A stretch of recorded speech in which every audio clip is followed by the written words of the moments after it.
velkomin að Rauðaborðinu.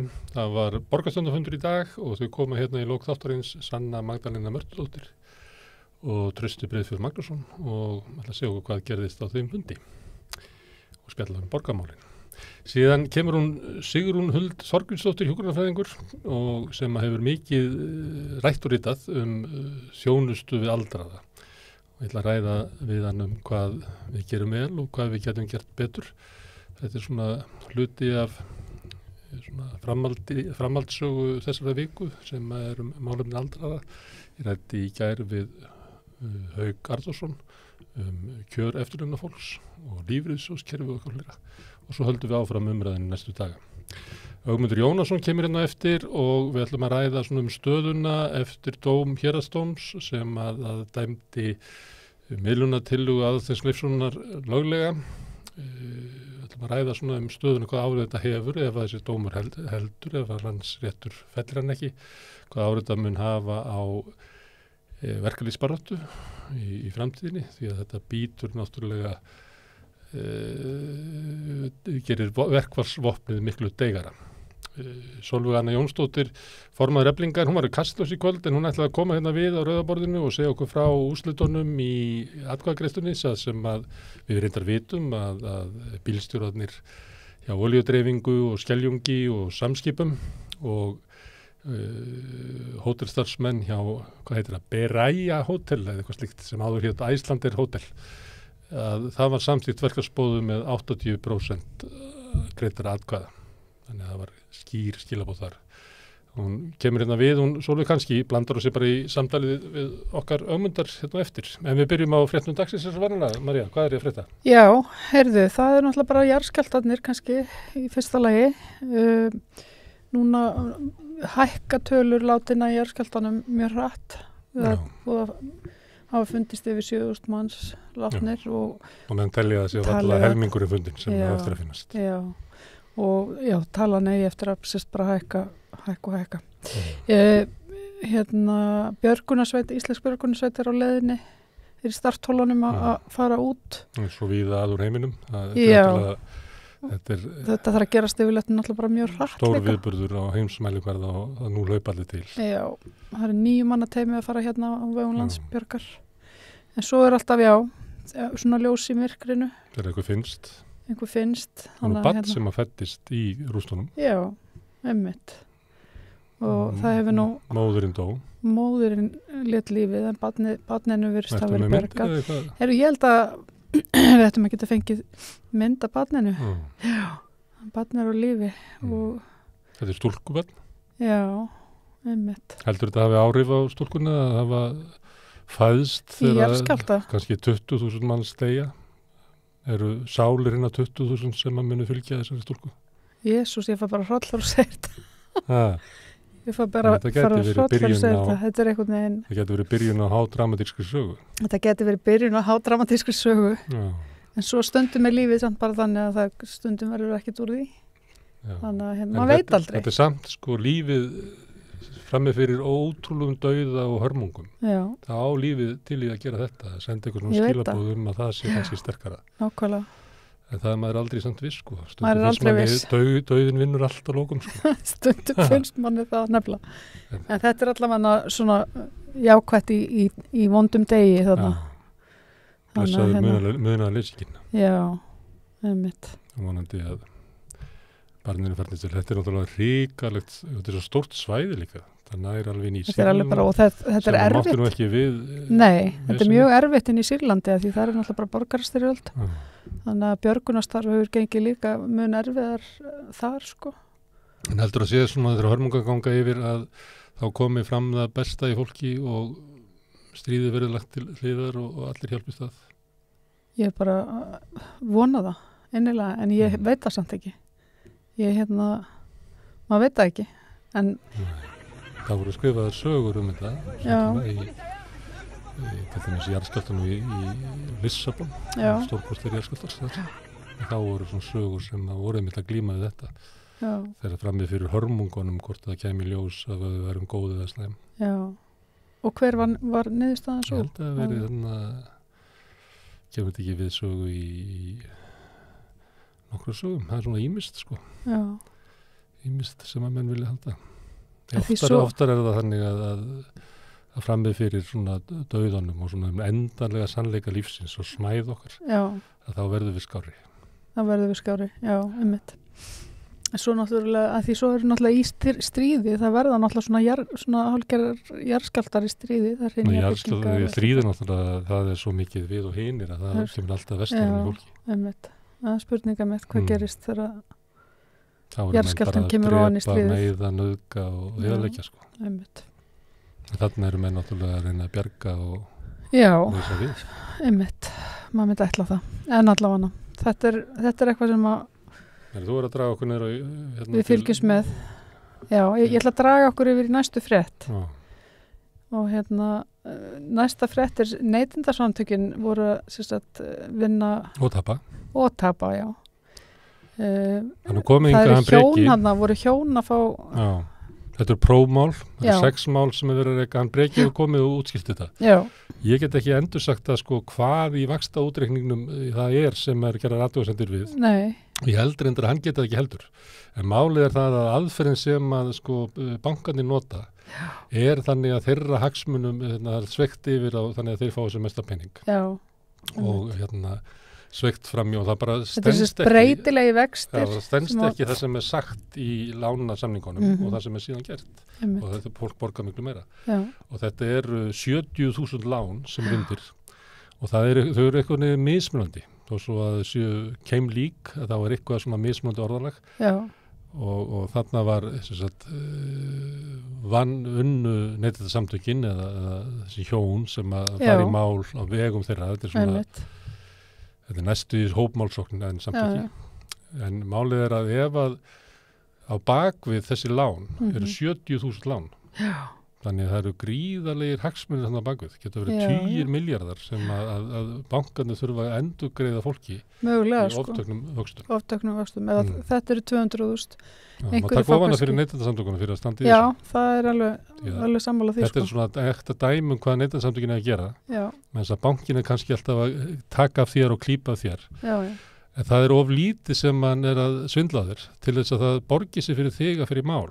En þess vegna ef að fólk síðan hópast saman og stendur saman í þessu og hópurinn ber kostnaðin af þessu, að þá getur einhver farið eins og þessi hjón, unni málið sem að síðan munu skilað 20 milljörðum til almennings. Þó svo að hagsmuni hvers og eins að eru miklu minni. Já, þetta er dæmi hvað fjöldin getur gert samstiltur. Já, heyrðu, það er, eins og komst inn á það búið að samþykkja verkfall Eflinga-bílstjórana. Ríkissáttasemjari sendi sýslumanni aðfararbeiðni. Já, hann ætlar ekki að gefa sig. Hann ætlar ekki að gefa sig, sko. Heyrði reyndar í viðtali við Sólveig Önnu, ég held að það verið í kvöldréttum útvarps. Já. Þar sem að hún sagði að lögmenn Eflingar og ríkissáttasemjara hefðu komist að samkomulagi að leggja inn óskum flýti með fyrir landsrétti. Og hún taldi það að vera þess merki að í þessu væri eitthvað svona samkomulag að það yrði ekki harka í því að sækja. En ég spyr hana kannski að því þá hún kemur. Þú kannski spyrði hana þessu á eftir ef hún kemur. Já. Hvernig finnst þér svona umræðan þetta mál vera? Mér finnst þetta að vera svona átta mikið alveg á þessu, ég held að þetta sé alveg tvískipt samfélagið. Já, ég held það, en ég held líka. Ég er ekki að segja 50-50 sko, en ég bara, annarkvort er fólk á því að Eflinga er bara að fara lögum og hins vegar að fólk er að bara horfir á ógn á því að ríkissáttasemjari sé að taka verkfallsvopnið úr höndunum á láglaunafólki. Já, ég held að sko, sú staða sem er uppi og bara alvarleikin í þessu máli sé svolítið að renna upp fyrir mörgum. Þannig að mér finnst núna eins og bara, mér finnst líka eins og nú sé sko aðri verkefnisleiðtogar farnir að kveða aðeins fastara orði og þú vera skýrari tónnið? Já, og ég hlusta á viðtal við Kristján sko hjá ASÍ í dag og þetta er bara svona, já, mér finnst eins og fólk sé farið að bara svona aðeins að benda á, núna er eitthvað bara alvarlegt í gangi. Ef þessi dómur fer að standa, það er algjör vatnaskil í verkefnisbaratu Íslandi. Alveg gjörsamlega. Þannig að þetta náttúrulega bara má ekkert gerast. Já, en ASÍ, BSRB, Kennarasambandið, BHM og svo komuður eftir starfsgreinasambandið og svo Rafinnasambandið sem var með svona ákveðnari álektun, það er ennþá að berast verkalýðsfélagið í Grindavík var að senda frá sér. Það vilja bara hann víki Já, það er það sem ég er að segja líka. Það eru farnar að koma svona meira afgerandi í rauninni. En mér finnst það stóru samtökin, eftir dómin, þá er þau að stíga fram. Já, því að þau er ekki, mér finnst það, þau er bara að hafna þessu dóm. Því ef þessi dómur fer að standa, að þá er það bara í kraft ykkur að laga sem voru setta fyrir 25 árum rúmlega, allt í raun bara breytir Aðalsteinn Leifsson okkur túlkun og hefðum hvernig er umgengist þessi ákvæði og þá allt í einu er bara verkfallsvopnið orðið billust. Þú getur bara sett miðlunartillögu þegar þú ert að boða verkfall og svo er miðlunartillan hafna, þá bara setur hann aðra miðlunartillan og hann talar bara þannig eins og hann ætli, hans hlutverk er ekki það að búa til sátt á milli Eflingar og Samtaka atvinnulífsins. Hans hlutverk er að láta Eflingu sætta sig við tilboð Samtaka atvinnulífsins. Hann hefur miskilið hvað þetta sáttasemjari er. Sáttalemjari. Sáttalemjari. Já, það mætti halda það. Það er eitthvað að. Herðu, en við ætlum að tala um þetta við hann Ögmundu eftir. Já, og Sólveig Önnu líklega. Já. Herðu, svo er það svarta skýrslan fiskeldið. Já, hún var nú frétt svona gerdagsins. Hún var svona frétt gerdagsins. Við rættum þetta aðeins í gær líka. Nú er þetta svona sökkva inn í. Þetta er svona þess að sökkva inn og það er svona verið að tala við mann og annan. Og hvað er þetta að verða alvarlegu máli? Já, ég held það. Regin skandall? Ég held þetta sé að verða alvarlegu máli. Já, sem þetta er. Sem þetta náttúrulega er, sko. Þetta er náttúrulega grafalvarlegt mál. Þetta er náttúrulega dæmi að því þú eru að fjalla bæði þetta. Já. Og svo hefur líka fjallað migluna. Hvoru tveggja er dæmi það hvernig sko á nýfrjálshyggjutímanum, hvernig eftirlit er dregið niður. Og það sem kemur út úr þessu er bara migla. Og svo í laxeldinu bara eitthvað skítur. Já, og skítur og bakteríusýkingar og eitthvað svona, Þetta er það sem þú færð fyrir nýfrjálshygguna? Þetta er það sem þú færð fyrir nýfrjálshygguna, og bara þetta eftirlitsleysi, algjör eftirlitsleysi og vankunnáttu líka, en það er líka kannski, og það er það sem að kannski gerist alltaf þeirra, náttúrulega það er mikil græðgi. En segðu mér eitt, kom þetta einhverjum óvart þessi skýrsla?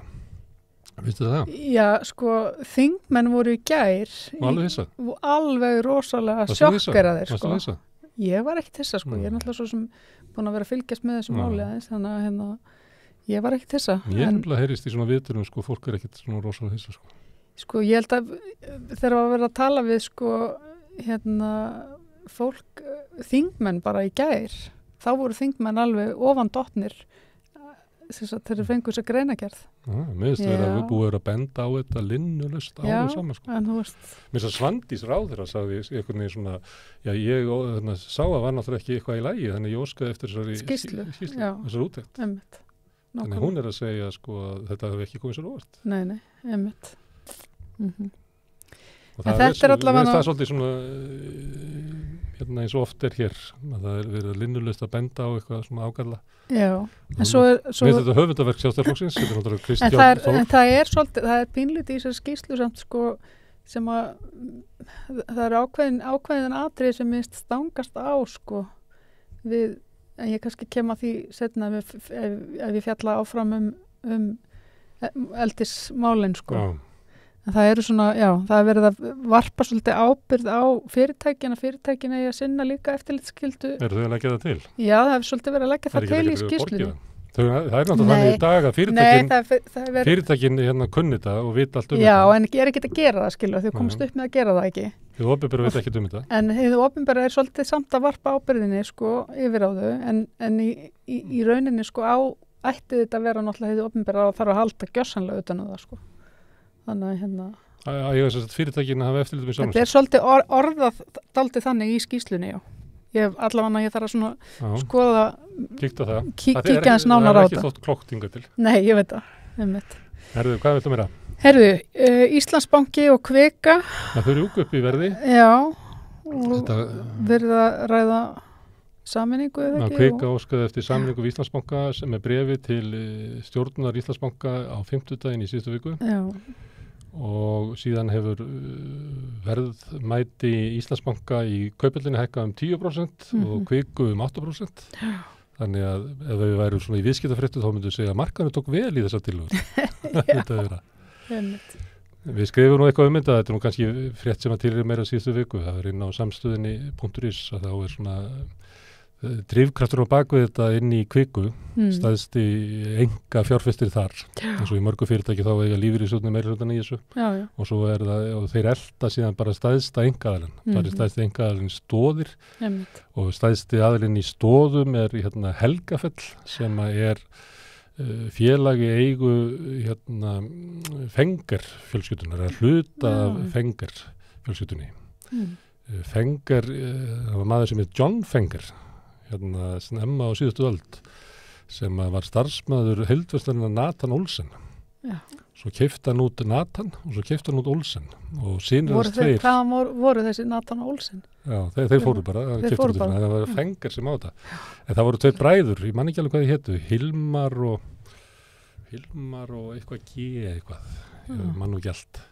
En þeir sérstætt ráku Nathan Olsen mjög lengi og þetta eru börn annars þeirra sem eru inn í Helgafelli og tengdabörn.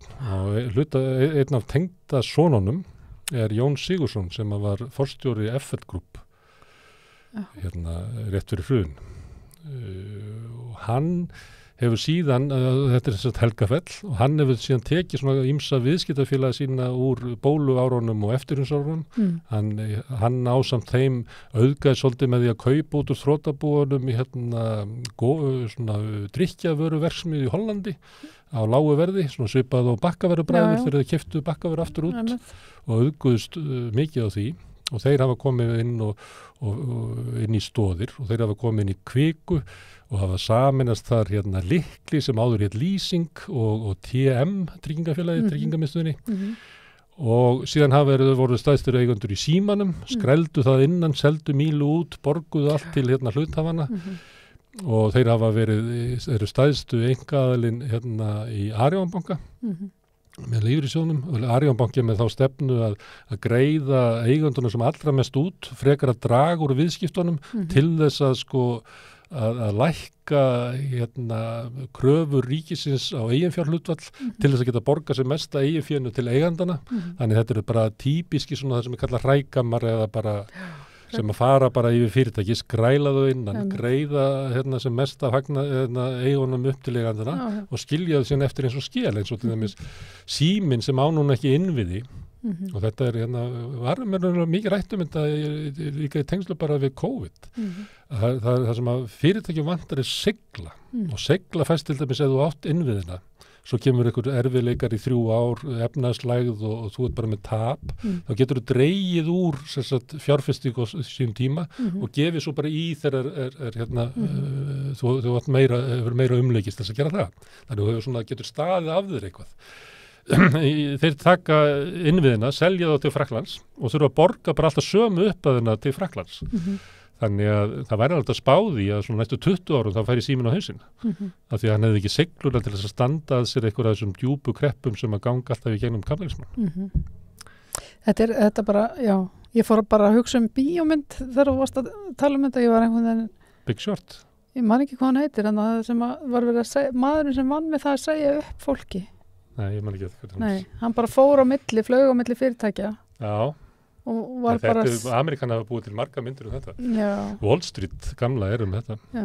Það er svo ekki myndir sem eru Wall Street, heldur þeir sem svíkuð pappa sinn, það var þetta, það sem hefur verið að skræla fyrirtækja. Einmitt. Herðu, við ætlum ekki að tala um bíómyndir. Nei. Bíða hérna frammi í fréttum. Já, herðu, hérna, við ætlum aðeins að minnast á Þóra Arnórsdóttir hætt í Kveik. Já. Hætti á RÚV og fer til Landsvirkjunar. Já. Það er bara gaman á henni ef hún finnst gaman á þessu. En þetta er náttúrulega... Þetta er svolítið svona munstur hjá fréttafólki. Enda flestir í einhverju kynningarstörfum. Já, einmitt. Og Kveikur, við veistum Kveikur hafa verið sjónarhótt Kveiks finnst mér svona undanferði hafa verið svona frekar daburt. Það er svo langt síðan að þeir fjölluðum Samherja eða einhverja svona það sem við getum kallað auðvöld á Íslandi. Þeir eru meira þú veist, svona smásvindli og með langt síðan að þeirra fjallað til dæmis fátækt og kjör láglaunafólks. Það var mjög fínn þáttur sem að Lára Ómarsdóttir var með fátækt. Já, einmitt. En hún er hætt þarna og þeir sem að sá samskip Samherja eru hættir. Já, Og svo þetta náttúrulega þannig bara með þessa blessaða blaðamannastétt að það enda allir í einhverju kynningastörum. Lára Ómarsdóttir eins frábær fréttamaður hún ég heldur sé upplýsingafulltrúi hjá Alvotek. já, einmitt. Og svo það yngra fólki, sko, Lára náttúrulega búin að skila heil starfsæfi og Þóra líka bara í venjulegri fréttamennsku. En það orðið bara mjög algengt að fólk kemur og á skjánum í einhver 3 ár og svo það bara að fara að starfa hjá Play eða einhverjum svona fyrirtækjum. Þetta náttúrulega, það hérna auðvaldi étur drauma fólk, sko. Já, það svolítið þannig, það svolítið eftir því. Þeir sem eru að vinna að mennta sig í tæknigeranum, að þeim dreymir að búa til eitthvað svona app eða eitthvað til þess að stóra fyrirtæki komi svo og kaupi það stundu síðar. Þeir sem eru í viðskiptafræðinum dreymir að vera millistjórnendur og sjófa. Það gerðist nú hjá honum Halla. Þetta draumur, sko. Það ekki það að þú raskir sko heiminum, heldur að þú einhvern veginn stóri verður hrifin af því sem þú ert að gera og kaupið þig. Og svo það þeir sem eru í viðskiptafræðinni eða lögfræðinni, þeim dreymir að vera svona millistjórnendur hjá sjófa eða stóðum. Það er ekki draumurinn hérna öllum eða ætlum að skrifa hvar vildur helst vilja vinna í stóðum. Millistjórnandi á stóðum. Já, taka þátt í að skræla fyrirtækina. Já, einmitt. Er það málþóf í þinginu? Er það málþóf í þinginu? Píratar eru með málþóf. Mér finnst eitt merkilegt það. Það var hérna að vera að kjósa eitthvað hvort það ætti að hleypa öðrum málum inn. Já. Og ég man ekki, ég held að Píratar leggja fram tillöguna að öðrum málum sem hleypt framfyrir. Og þá var því hafnað með 29 atkvæðum sem bara stjórnarþingmenni sem voru í salnum. En það voru bara 6 á móti sem bara Píratarnir. Þannig að ég velta fyrir mér, eru Samfylkingin, Viðreisn og félagar ekki með þeim í þessu málþófi? Augljóslega ekki, nema að sé svona hryllilega léleg mæting. En hvað er Helga Vala og Logi sem þetta eru þeirra hjartasmál? Allir Kristrún hafi bannað þeim að taka þátt í þessu? Bara maður spyr sig, hvað er í gangi? Nú komast að því. Já. Þetta með meira. Herðu, þú ætlar að tala við Sönnu, eða ekki, og Trausta. Já. Það voru tillögur hjá borginni heimagreiðslur og foreldrastyrki. Þetta er þess að bæta vondastuðu leikskólana. Já. Það er vantarlega eitthvað sem... Hvað finnst þér þetta? Þetta nú gamalt... Hvenær heimingin vildi þetta ekki? Nei, ég skil það... Þetta endaði með því að þú múti fara heim og ég verið út að vinna. Já, sko, ég skil alveg sko þetta sjónamið, en hins vegar sko var ég á tímabili mjög heit fyrir þessa tillögu. Að fá penning? Já, að fólk geti bara valið. Þannig að hérna... Þetta heitir sikkur nafninu, sko. Það held ég að flokkur fólksins sem með tillögur heimagreiðslur. Já. En sjálfstæðisflokkur með valkvæðan foreldrastyrk. Já, ég held bara sko lykillinn að þessu er bara það að þetta þurfa að vera nóg anskoti háar greiðslur. Þannig að sko þá verður þetta ekki kynjavandamál. Þetta er bara að dekka það að... Séu svona mæðra laun. Já, þú veist, þetta sé bara há mæðralaun. Þannig að hérna... Svo há að papparnir vilji taka þau. Já, ég held að það sé bara málið. Ég spyrði þau út í þetta, hvernig, hvort þetta var afgreitt eða vísa frá. Oftur þessu málum bara vísa frá eða vísa til frekara umræði í borgarráði. Komumst að því. Er það búið þá núna með... Já, þetta er komið. Okay. Þá ætlum við að tala verkefnismál við hann Ögmund sem að býður hérna frammi og kannski er hún Sólveig Anna komin en kannski kemur hún bara inn í spjallið okkur eftir. Þetta er augnablik.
Það dómur héraðsdóms í gær, þar sem var sagt að miðlunartillaga aðeins lífsrónus væri lögleg og ætti að ná fram að ganga, hefur svona raskað kannski stöðunni á vinnumarkaði, því að þetta óvanalegt að miðlunartillaga sé lögð fram í miðju verkfalli. Til að svona velta fyrir sér stöðunni eða hjálpa okkur til þess að skilja það að hingað komin Ögmundur Jónasson, svona einhvers staðar heyrði ég menn eins og því kallaði svona gamall hundur úr verkefnisbaráttunni. Það var ykkur að finna því að þetta væri bara sagt þá sem verið að berjast fyrir kjörum minna vessettu sem voru kallaðir hundar. Hversu alvarlegt er þetta mál ef þessi dómur fyrir standa? Þetta mál er ekki tillyktarlegt.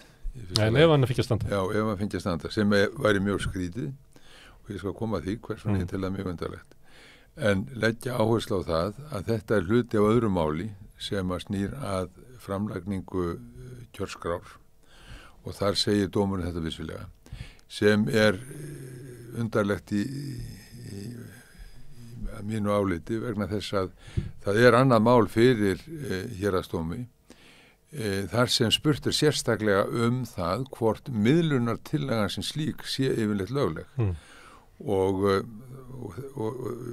í dómnum sem að birtu var í gær að þá er þetta svona í framhjálaupi sagt að hann sé það. Það er verið að grannskoða það í héraðsdómi og það er ekki komið niðurstaða og þeirri niðurstöðu ef hún verður eflingu í óhag verður áfrýjað. Höfum við heyrt frá forystumönnum Eflingar. Þannig að þetta er ekki ljóst. Það sem að ég hef svona furðað mig svolítið á hve alhæfingarsamir margir hafa verið, einmitt og ekki síst gamlir hundar úr verkalýðshreyfingunni og víða úr stofnanakerfinu hafa lýst því yfir að það sé engin vafi á því að ríkissáttasemjari hafi farið að lögum þegar hann setti tillöguna frá sér. Það er einhverjum fyrrverandi fólk úr hreyfingunni sem segir þetta, en þeir sem eru að starfa þar og samþykktir og ályktanir eru allar þeirra var. Já, og svo er annað að menn er að deila lögin og hvort farið sé að lögum og þá náttúrulega fyrsta sem við gerum það er að lesa lögin. Hvað stendur í þessum lögum? Og það er tvennt sem að stingur í augun þegar að skoðuðu skilyrði þess að sett sér fram miðlunartillaga. Í 27. grein laga frá 1938 sem var síðan breytt og hefur nokkur sinnum breytt, sérstaklega 1996, lögum stéttarfélög og vinnudeilur, þar er kveðið á þessi skilyrði. Í 27. greinin, svo ég segi, þá segir, ég þannig að setja glerugu til að geta lesið þetta, sáttasemjara ber að ráðgast við samninganefndir aðila áður en hann ber fram miðlunartillögu. Þetta er alveg skýrt og það er jafn skýrt að það gerðan ekki. Hann ráðgaðist ekki við samningsaðila áður en að setja. Það er ekki nóg að koma og kynna þér. Ég er að hugsa að setja þetta fram. Hvað finnst þér það, Ögmundur? Og þú segir mér líst þetta bara afleitt, þá sem ég ætla samt að gera það. Já, og það var ekki einu sinni svo gott að það var gert svona vegna þess að hann var með undirlita plagg þegar að þessu að því koma að ræða við aðra eða hafa samband við aðra. Og búin að búa til blaðamenn. Þannig það var ekkert og búin að búa til blaðamenn að funda til að kynna það. Þannig að í fyrsta lagi þá er þetta skilyrði ekki í samræmi við lögin.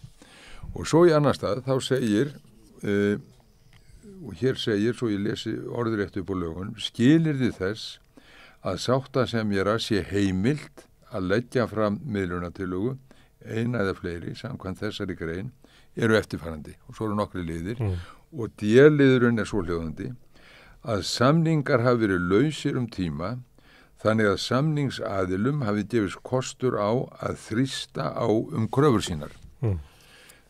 Nú voru samningarlausir í nóvember, þannig að þeir hafi verið lausir sinn, það er alveg rétt. En hefur samningsaðilum gefist kostur á að þrýsta á kröfur sínar? Nei, það hefur þeim ekki gefist kostur á að gera. Og þá getum við farið að velta því fyrir okkur, hvað þýðir þetta hugtak að þrýsta á kröfur sínar? Er það að við sitjum saman og segjum víst? Já, og ég segi við þig sem fulltrúi atvinnurekanda, nú ég nýbúin að semja við fjölmörg önnur félög.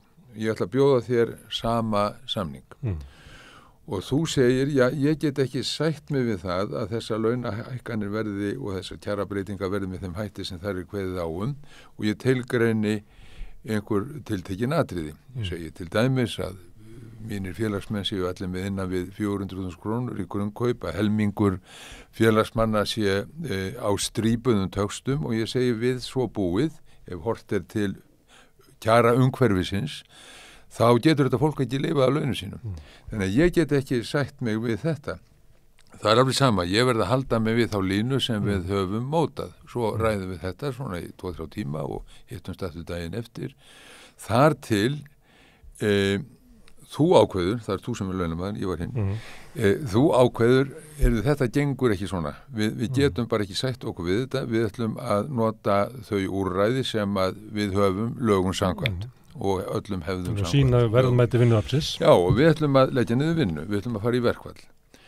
Við ætlum öðrum orðum að þrýsta á okkar kröfur. Þetta er að þrýsta á. Þetta er að þrýsta á. Atvinnurekendur hafa líka tækið, það heitir verkbann.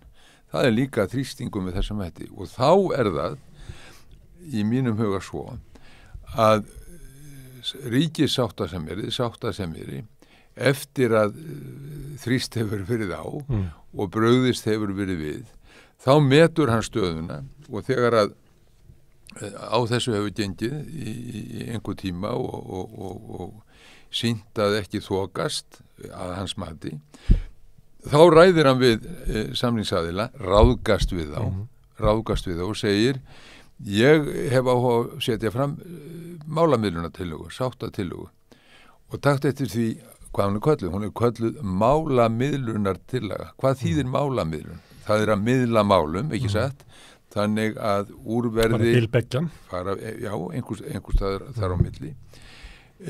Og ég vil leggja þetta fram, þið sátt við það og þegar vísaðir í söguna og vísaði til þess að sáttatillögur hafi verið settar fram, þá er staðreyndin svo að það hefur oftar en ekki, að því ég held, verið gert í samráði og með samþykki deiluaðila. Hálfgilding samþykki að leggja hana fram á þess að samþykja tillöguna. Leggja hana fram. Þetta er hugmyndin á bakvið, upphaflega hugmyndin á bakvið málamiðluna tillögu eða sátta tillögu. Og þannig hefur það verið, þannig hefur hefðin verið frá upphafi. En hann brýtur í blað. Hann brýtur í blað þarna og segir, ég ætla að fara með tillögur annars aðilans, samtaka atvinnulífsins og leggja það sem málamiðlun. Ofan í verkfallsboðun. Og þá koma dómstólar, þá kemur héraðsdómur og leyfir sér að túlka þessi lög með þessu afdráttarlausa orðalagi á þann hátt sem hann gerir. En ábyrgur, dómarinn, hún hefur verið aðstoða sáttasemjari. Aðstoða sáttasemjari. Hún var í hóp 12 manna sem ásamt Aðalsteini var kallaður inn fyrir lífskjarasamningana. Þannig að þetta er kona sem hefur innsýn inn í starf sáttasemjara. Sko, nú er ég ekki að horfa á einhvern einstakann aðila, ég er að horfa á allt stofnanakerfið, hvernig það er að bregðast við. Ég er að horfa á ríkisvaldið, ég er að horfa á dómskerfið, ég er að horfa á gamla stofnanakerfi atvinnumarkaðarins sem að stígur hérna fram og tekur mjög aðdráttarlausa afstöðu. En það á ekki við alla. Vegna þess að það sem ég er að segja hér er í takt við það sem þorri forsvarsmanna verkalýðshreyfingarinnar núna eru sammála Þessir forráðamenn hafa fordæmt og gagnrýnt þessa nálgun ríkissáttasemjara og það er nokkuð fyrir hann að hugsa að þannig er annar aðilinn sem að hann á að standa á milli sem sagt þeirra þess aðila og síðan atvinnurekandana á hinn bóginn. Hann verður að hlusta á þessi sjónarmið, hann verður að gera það. En hann er ekki að því ámyndur. Nei, hann verður bara að gera það. Hann telur sig bara geta staðið þessari stöðu, búinn að svona, kveikja í eigin orðstýr og embættisins gagnvart verkalýðshreyfingunni. En hann telur þessi bara vera að gera rétt. Já, nú sko er það aldrei svo, þó að menn rati oft inn í öngstræti, það er aldrei svo að þessi geta bak út. Og það á bara að gera það. Þetta við erum á leiðinni með þetta mál inn í öngstræti og við erum á góðri leið með að eyðileggja bara samskiptin á vinnumarkaði með þessari afstöðu. Það er það sem er að gerast. Hins vegar er þessi draumur, þessi óska draumur hvert skuli stemt, hann er ekki nýr af nálinni. Hann kom mjög skýrt fram árið 1996 þegar að grundvallarbreytingar ýmsar voru gerðar á vinnulöggjöfinni frá 38. Og þú varst þá í BSRB? Ég var þá formaður BSRB og ég var Þú heyrður Láru Vaff lýsa því yfir í Silfrinu að það hefði verið gert í mikilli sátt aðalega vinnumarkaðs. Algjörlega bara, það eru hrein ósannindi, það var alls ekki svo en það hafið þið meðal annars verið að birta fréttir af greiðurofum eins og það var kallað 1996 og það var ekki bara svo að ég væri formaður BSRB á þessum tíma, ég var einn inn á þingi og tók þátt í allri þessari umræðu og var mjög gagnrýninn á þær breytingar sem verið var að gera á lögunum og svona til upplýsingar og fyrir þá sem að vilja skoða málin svona í þaula sögulega, þá ger ég grein fyrir þessu í bókminni Rauða þræðinum á blaðsíðu 154 fyrir þá sem eiga það bók. Þar sem ég fjalla deilurnar sem urðu á þingi 1996 vinnulöggjöfina og ég tek þar líka vísa þar í áskorun vinnuveitendasambandsins á þessum tíma að þrengja verulega að verkfallsréttinum og það voru svo sem margir innan verkalýðshreyfingarinnar líka sem að gátu alveg hugsa sér að fara í svipaðan farveg og Norðurlandaþjóðirnar hafa farið og það eru miðstýriðsamningar, mjög miðstýriðsamningar með nánast lögregluvaldi ríkissáttasemjara og í lagabreytingunum sem að voru lagðar til 1996 þá átti að vera ákvæði sem að gaf honum heimil til að binda allan vinnumarkaðin saman, hinn almenna og hinn opinbera, binda hann saman í einni tillögu. Þannig að allir yrðu að lúta... Einni tillögu þá málamiðlun tillögu eða bara...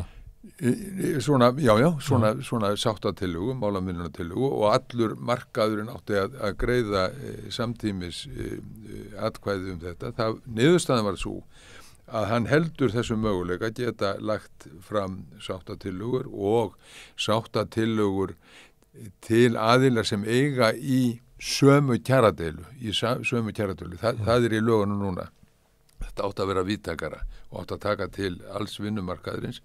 Það var fallið frá því, það til dæmis á þann veg að opinberi geirinn, hann greiðir atkvæði sér ef tillögur beint þangað og talið sameiginlega sér þar og sér á almenna markaðinu, þannig að það var dregið eitthvað úr þessu og það er annað sem ég segi þarna í bókinni og vísa þá í hinnar hatrömmu deilur sem að urðu málið og hinn afdráttalausa vilja meiri hlutans í verkalýðshreyfingunni að leggjast gegn þessu, þá segi ég að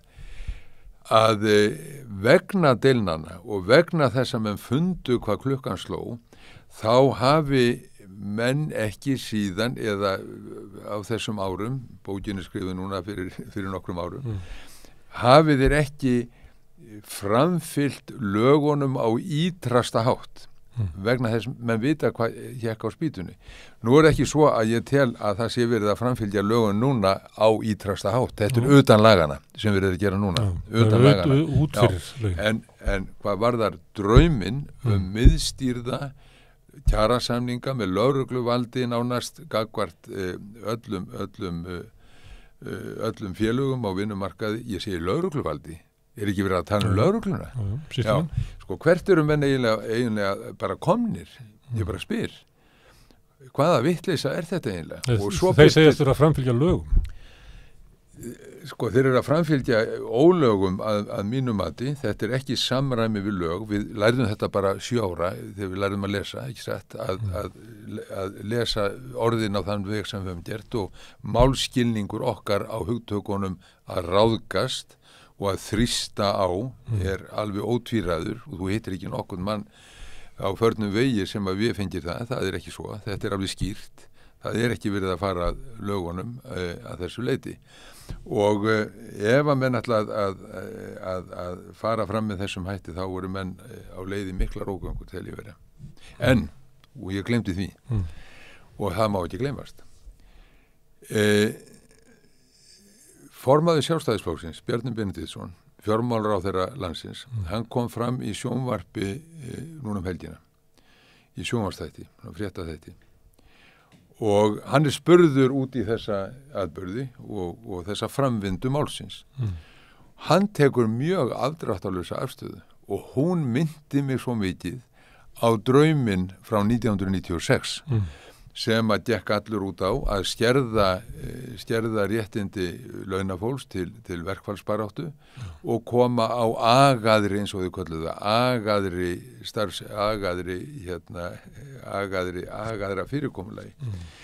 Og svona hluti ef við höldum áfram með þessa hugsun, þá er þetta náttúrulega búið að vera undirliggjandi að reyna að koma okkur inn í þetta norræna módel, sem að hefur drepið alla verkalýðshreyfing á Norðurlöndum og leitt til þess að þar sitja núna bara sérfræðingar og rýna í hagtölur og svo framvegis en spennu, þrúnu, sveittu fundirnir í Austurbæjarbíó hjá Dagskrún, þeir eru náttúrulega lönguliðnir þar, þeir eru bara farnir en það er það svo óagað. Og geta hreyfingar til að verja til dæmis velferðarkerfið er orðin veik.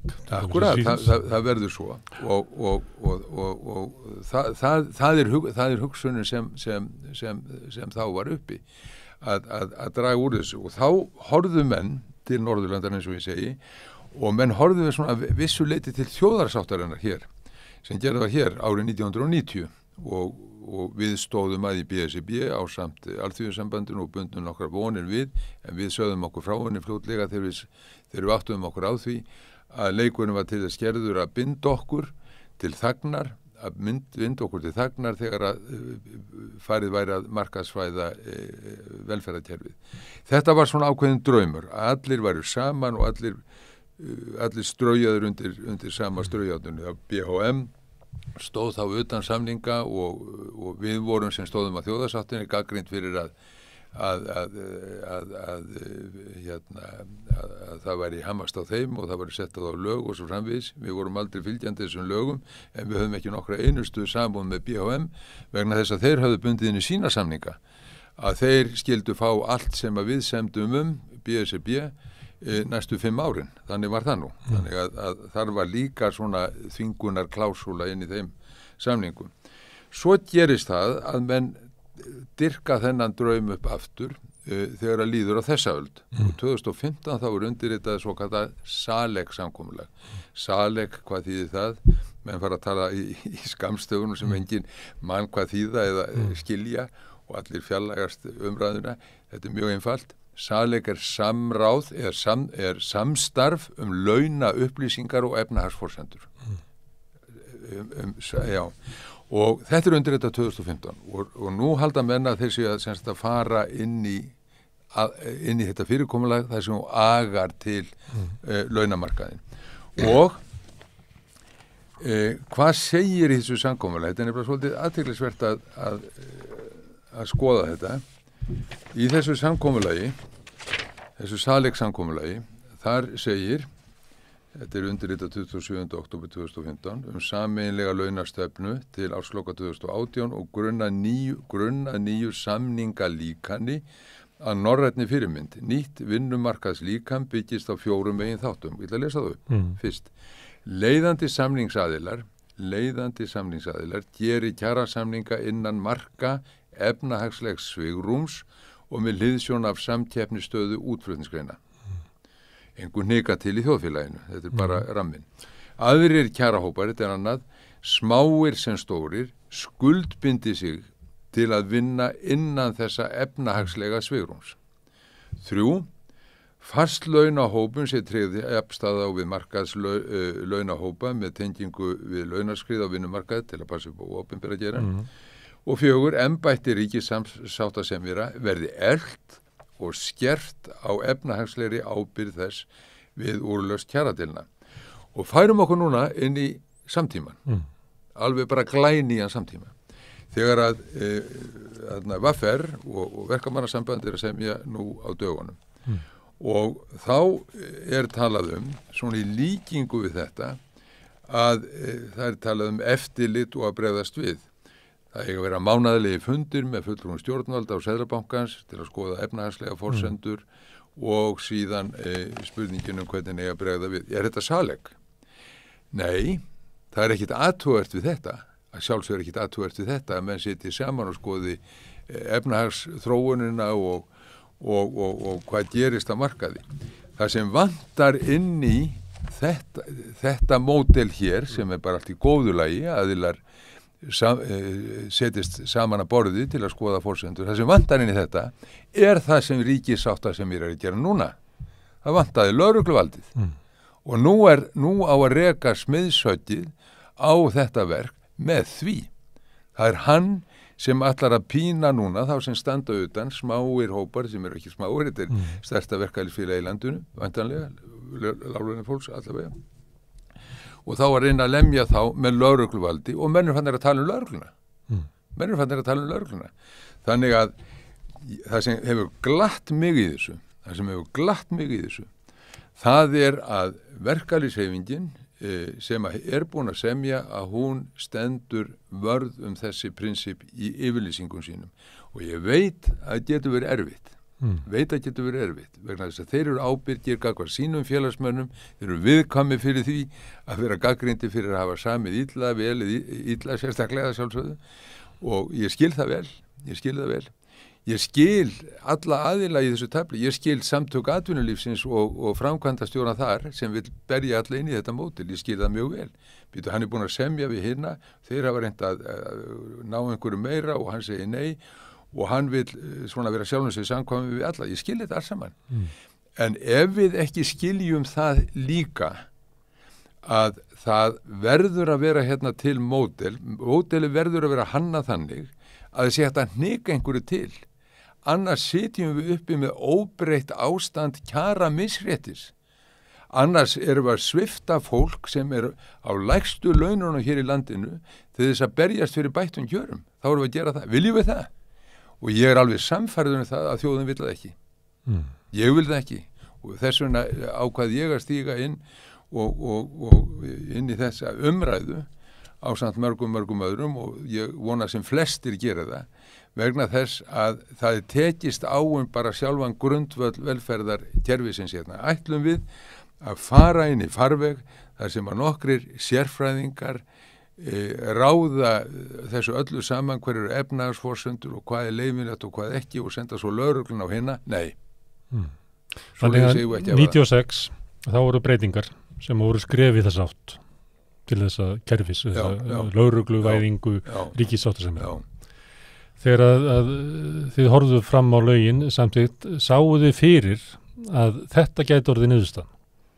Að einn daginn kæmi ríkissáttasemjari sem myndi bara túlka lögin til þess ítrasta og beita þessu með stuðningi ríkisstjórnar, fyrirtækjaeiganda. Já. Ef þú skoðar... Og ef að það fara að standa, ef að þessi túlkun, þessi að megi gera þetta á grunni þessara laga, að þá það veiga mikil breyting í verkalýðsbaráttunni. Það má ekki gera það á grunni þessara laga. En ef að segjum að Landsréttur myndi samþykkja það, og það stæði, að svona mætti ríkissáttasemjari hegða sér, hvað þýðir það? Þá þýðir það að þeir sem eru í ríkisstjórn Íslands verða að fara að fordæmi Bjarna Benediktssonar og lýsa sinni afstöðu. Vegna þess að þá farið að takast á grundvöllin í stjórnmálunum. Og það menn að horfa til þess hvort ríkisstjórnin geti eitthvað hnika til í einu eða þessu eða kalla þennan til, þetta miklu stærra mál en það. Og ef að þetta á að fara svona fram, ef að þetta á að verða þróunin, Nei, þá förum við að gera þá kröfu að stjórnarflokkarnir allir gera grein fyrir afstöðu sinni, ekki til þess að laga bara, heldur til þess hvert við erum að stefna. Bjarni Benediktsson er búin að gera það. Hann gerir þetta alveg kynróðalaust. En er þetta í hans anda, þessu stefna sem hann vil fara? Þetta er í hans anda og þetta, við höfum ekki að láta þetta fara svona. En þrátt fyrir að þetta ætti að liggja í augum uppi, þá er það svo að engin stjórnmálaflokkur, ekki VG sem er í ríkisstjórn sem að þú kannski þekkir til, ekki heldur Samfylkingin sem er í stjórnarandstöðu þingi, hefur stigið fram í þetta mál og lýst þeirri stefnu sinni að verja verkfallsréttin og samningsrétt verkafólks. Það var allir stigið fram og sagt, ef ekki bara láta dómstólunum þetta? Já, ég held kannski hafi ekki alveg reynt á þetta ennþá vegna þess að það sem að menn hafa verið að horfa svolítið til er hvort að þessi ráðherra eða hinn ráðherra er tilbúin að eiga fund með þessum forystumanni eða hinnum. Mér finnst málið miklu stærri en þetta. Slíkir fundir breyta engu. Það sem að þarf að gerast er að menn stígi fram með afstöðu til bæði þessara stóru afstöðu til þessara kjaradeilu í þessu samhengi sem er að verða til núna. Jú, en er þetta þá ekki að kalla eftir það afstöðu verkalýðsflokkana það að ef að þessi miðlunartillaga stendur samkvæmt lögum, þá verður það að breyta lögunum? Já. Það er lágmark. Já. Það er lágmark. Og þú ert aðeins í djarfur að tala um verkalýðsflokkana. En það getur vel verið að menn geti... Þá er ég að vísa til þeirra flokka sem eiga rætur í verkalýðshreyfingu síðustu aldar og það er bara VG og Samfylkingin sem eiga rætur í þeirri hugmyndabaráttu. En hugsaði það líka. Svo inn í Samfylkingin er náttúrulega stór arfleið eiginlega allra verkalýðsbaráttu og síðustu öld. Já. Hvort sem okkur líka betur að vera. Já, en huglítið að það er alveg rétt. Við tölum um verkalýðsflokka, við varum að tala um A-flokkana og sem eiga þessar rætur og var svolítið andum þessar rætur. En í rauninni var öll íslenska pólitíkin meir og minna svona sammála grunninn. Sjálfstæðisflokkurinn þóttist vera flokkur allra stétta, samstarfs allra stétta, ekki satt. Og hann lagði áherslu á að hafa fólk innan sinna raða sem að átti rætur í verkalýðshreyfingunni. Fram að nýfrjálshyggjan og inn í hann. Þetta er búið. Þetta er bara búið. Og þessar yfirlýsingar forsvarsmanna sjálfstæðisflokksins núna, þær eru allar í þessa veru, bara að taka afstöðu með fjármagninu og efnamönnum og svo framvegis. Og mér finnst ekki hægt að horfa fram hjá því sem að þið voru að ræða hér áðan. Þið voru að ræða svona ákveðin ramma. Þið voru að ræða hverjir þetta væru sem væri að taka út arð upp á marga milljarða. Hverjir þeirra sem eru búin að fá taka á símanum sem heilar kynslóðir byggðu upp og var mjög verðmætur. Ég þreytist aldrei á að segja það að því að það er staðrind. Við vorum með ódýrasta síma í heiminum. Og hann hélt líka upp í póstþjónustinu í landinu og hann borgaði milljarða í arð á hverju ári inn í ríkissjóð. Og góðan síma, vegna þess að það var alltaf keypt bara state of the art dót. Þetta var mjög gott fyrirtæki, sko. Síðan er þetta komið núna þannig í hendur á einhverjum bröskurum sem að fjárfestum, kallaði svona á fínu máli, sem að skræla þetta allt innan eins og þú réttilega bentir á hér áðan. Og við erum að horfa á, hvað var það, 16 milljarða útgreiðslu arðs núna fyrir að selja seinni hlutin, sko. Já, Mílu, já, það voru 30 hlutin. Það voru búin að borga sér, sko, 10 milljarða í haust. 30-40 milljarði í haust.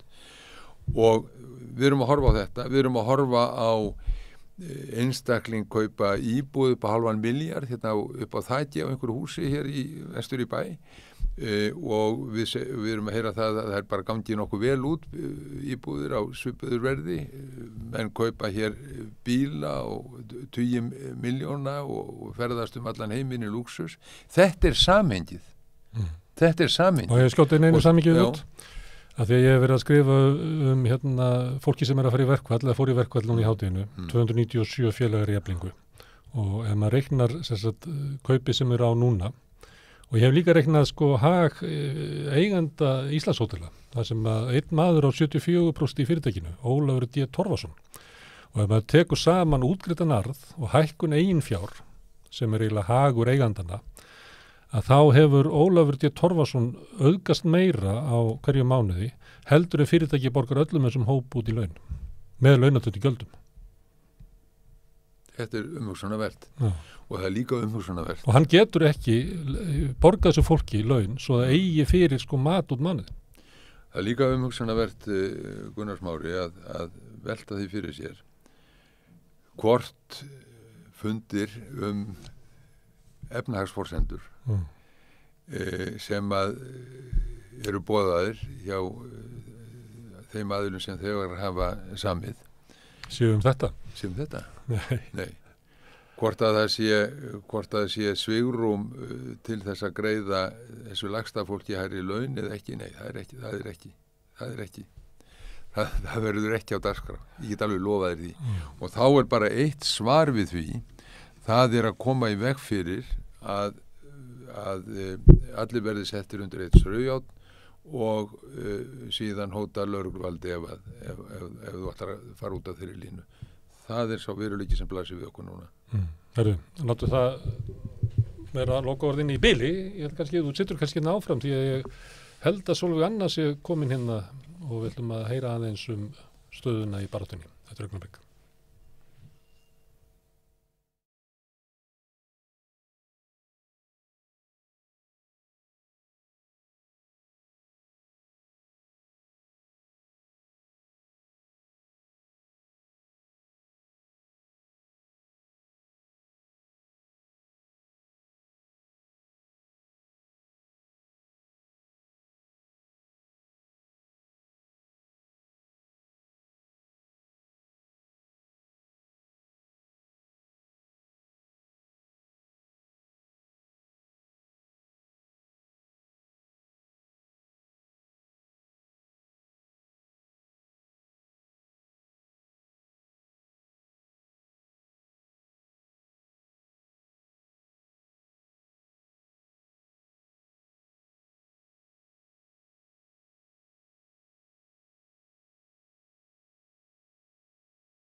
Já, við eins og ég hef sagt, ætlum að fjalla málefni aldraðra í vikunni, en það er náttúrulega feikilega stór hópur.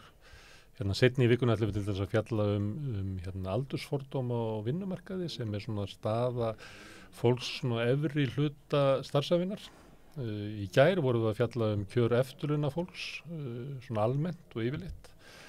Og við ætlum líka seinni í vikunni að fjalla, ég ætla að tala við börn aldrara foreldra sem eru að sinna veikum foreldrum sínum og í kvöld ætlum við svona svolítið að vera á þeim slóðum. Hún komin hingað, hún Sigrún Huld Þorgrímsdóttir, hjúkrunar fræðingur. Ég sá það reyndar í símaskránni að þá stóð hjúkrunar K, þess að verið skrifuð hjúkrunar kona. Ekki þá já.is, Jú, það bara já.is. Já, ok, ég hef ekki gáðað þessu það sennilega bara því að þetta bara upp úr gömlu símaskráni og þannig var þetta í gamla daga. Ég reyndar útskrifaðist 84 en ég held að hjúkrunar fræðingsheit það hefur komið svolítið síðar. Ég veit að bara framan Þetta kannski síðasta merki gamla heitið. Já, framan af kallaði ég mig alveg eins hjúkrunarkonu og mjög stóran hluta mínu starfsaldri tók ég því bara mjög vel og tek reyndar enn ef að sérstaklega eldra fólk segir þetta. Ég hef ekkert á móti því, það allt í lagi. Herðu, þjónusta við aldraði náttúrulega feiknarlega stórt mál og verður miklu stærra. Það verður með eldast og það fjölgar þeim sem eru aldraðir og þetta ætti að vera svona eitt af svona stæðstu málunum sem við verum að fjalla Þetta er svona það sem að mun mótar samfélagi. Þetta er rísastór hluti af velferðarkerfinu. Það kannski eru stæðstu hópanir sem þurfa á velferðarkerfi að halda eru meðal aldraðra. Þannig ég minn okkur að byrja kannski að spyrja bara stort og opið, er eitthvað sem að við gerum vel í þjónustu við aldraða og eitthvað sem við gerum ekki nóg vel, sem við ættum að gera?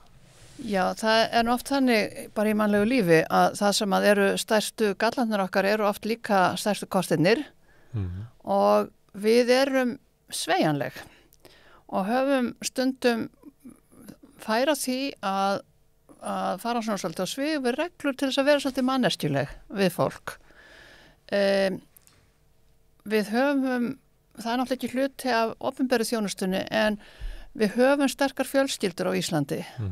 Það er auðvitað mjög gott. Myndum maður segja þá ennþá að það sé sýnt að Já, það er að breytast og það er einmitt, það gerir það að opinbera kerfi treystir ofboðslega mikið á aðstandendur og það þýðir þá að þeir sem eru einstæðingar eiga ekki aðstandendur eða aðstandendur hafa gefist upp á einn eða annan hátt, það geta verið alls konar mál, þeir eru mjög erfiðlega settir af því að það er ekki nægilega þjónusta við þá. Og byrðin líka leggst ójafta fólk, sumir eru einbirni en aðrir eru í stóru sískilhópi eins og ég, þar sem við erum margir að sinna mömmu. Já, ég hef unnið mjög mikið með aðstandendum. Ég reyndar aðstandandi sjálf nú orðið og bráðum notandi ef að ég verði ekki þeim hefnari. En við náttúrulega sjáum það kannski mjög eðlilega að byrðin leggst mjög ofta á einhverja konu í fjölskyldunni, miklu oftar. Þar sem, ég alveg sé dæma sem þar sem karlar eru einir, þá bara standa þessi stórkostlega og þannig að maður hefur bara séð allt. En það sem við gerum illa, það er kannski hangir svolítið á sömu spýtu. Stjórnsýslan okkar er klikkuð. Klikkuð? Hún er bara snar klikkuð. Stjórnsýslan í öldrunarmálum er snar klikkuð. Þú voru að lýsa þessu, þannig Já, það skal ég með mestu gleði gera, ég er alltaf að gera það. Og ég ætla ekki að, ég ætlaði, ef þú hefur ekki spurt að þessu, ætlaði að byrja því að tala um öldrunarfordóma, af því þeir náttúrulega gegnsýr allt okkar samfélag, en það svo sem gildir öll Vesturlönd og kannski víðar, en allavega á Vesturlönd. Og þeir eru mjög alvarlegir. Þeir eru mjög alvarlegir og þeir ráða auðvitað heilmiklu þetta mál. Og svipta fólk raunverulega bara stöðu sín í samfélaginu. Já, ég meina, jafnt og þétt frá því að kemur 70, þá missir þú röddina. Ef þú greinist með heilabilun, þá ertu búin að vera. Það er bara, það liggur við að sé eins og þú ert ekki lengur í samfélaginu. Þannig að það er mjög alvarlegt. En svo ég komi að stjórnsýslunni, þá er það þannig að öldrunarþjónustan, og þá erum við bara að tala heimaþjónustu, hjúkrunarheimili, alls konar dagdvalir, allt sem er þjónusta við veika aldraða. Ekki öldrunarþjónusta við fólk sem getur algjörlega síðan sér sjálft af því það einfaldlega þarf enga þjónustu. Þú þarft enga þjónustu þó þú sett 68 ára. Það felst ekki í aldrinum. En þessi þjónusta, hún heyrir fyrir að fyrsta undir 2 ráðuneyti. Hugsanlega fleiri núna eftir stólaskiptin og uppstokkunina við þessa núverandi ríkisstjórn. Ég skil það ekki frekar heldur en ráðuneytin sjálf. Ég skal ekki segja það. Það var áður 2 ráðuneyti sem að voru... Það eru náttúrulega aðalega 2 ráðuneyti. Félagsmál og heilbrigðis. Já, við höfum valið að láta meiri hlutan heyra undir heilbrigðisráðuneytið af því að við höfum skilgreint öldrun og færnistjarta og veika aldraða sem sjúkdóm. Það sem nágrannalöndin hafa láta þetta bara alls saman heyra undir félagsþjónustu. Ég er svolítið á þeirri línunni þó ég sé heilbrigðisstarfsmaður, kannski þess vegna. En það skiptir ekki öllu máli. Það slæma að þetta sé í 2 ráðuneytum. Síðan sem mun alvarlegra mál það að hluti af þjónustunni og stærstu hluti þjónustunar greiddur af ríkinu, alveg sama hver rekur, alveg sama hvort við tala einkarekstur, sveitarfélag, fjölskyldufyrirtæki. Heilbrigðishlutin greiddur af ríkinu. Heilbrigðishlutin styrktur af ríkinu og borgar af ríkinu og hann stærsti hlutin. Afgangurinn styrktur af sveitarfélagunum. Þetta þýðir það að þjónustan greidd úr 2 vösum. Þetta gildir sérstaklega heimaþjónustuna sem alveg óskaplega veikburða á Íslandi sem þýðir það að aldraðir eru þvingaður inn á hjúkrunarheimili vegna þess að þeir hafa einfaldlega enga aðra kosti ef þeir geta ekki bjarga sér heima með þessa veiku heimaþjónustu sem við höfum. Og það náttúrulega helgast af því að sveitarfélagi sér þjónustu við því ef hún fyrir ofan mitti, ef við hefum bara talað svolítið gróft. En ríkið með svo kallega heimahjúkrun sem að tekur við þegar þarf þjónustu fyrir neðan mitti eða veikur. En ef maður tala bara þessa almennu þjónustu, þá það liggur eiginlega mittið. Þannig að þú getur fengið til 2 starfsmenn sama daginn frá sittkorum aðilanum. Báðir aðilar hafa sjálfsögðu hag af því alveg sama hvað tala fagurt. Við erum eldri en 2 vetur og við vitum það, þú líka þó ég sé eldri en þú. Að íta ábyrgðin yfir á hinn. Þeir íta ábyrgðin yfir á hinn. Þetta stendur í vegi fyrir allri gæðaþróun. Það verður ekki gæðaþróun þegar að málin eru svona stödd. Já. Það markmið hvers kerfis fyrir sig að íta kostnaðinum yfir á hinn. Að sjálfsögðu.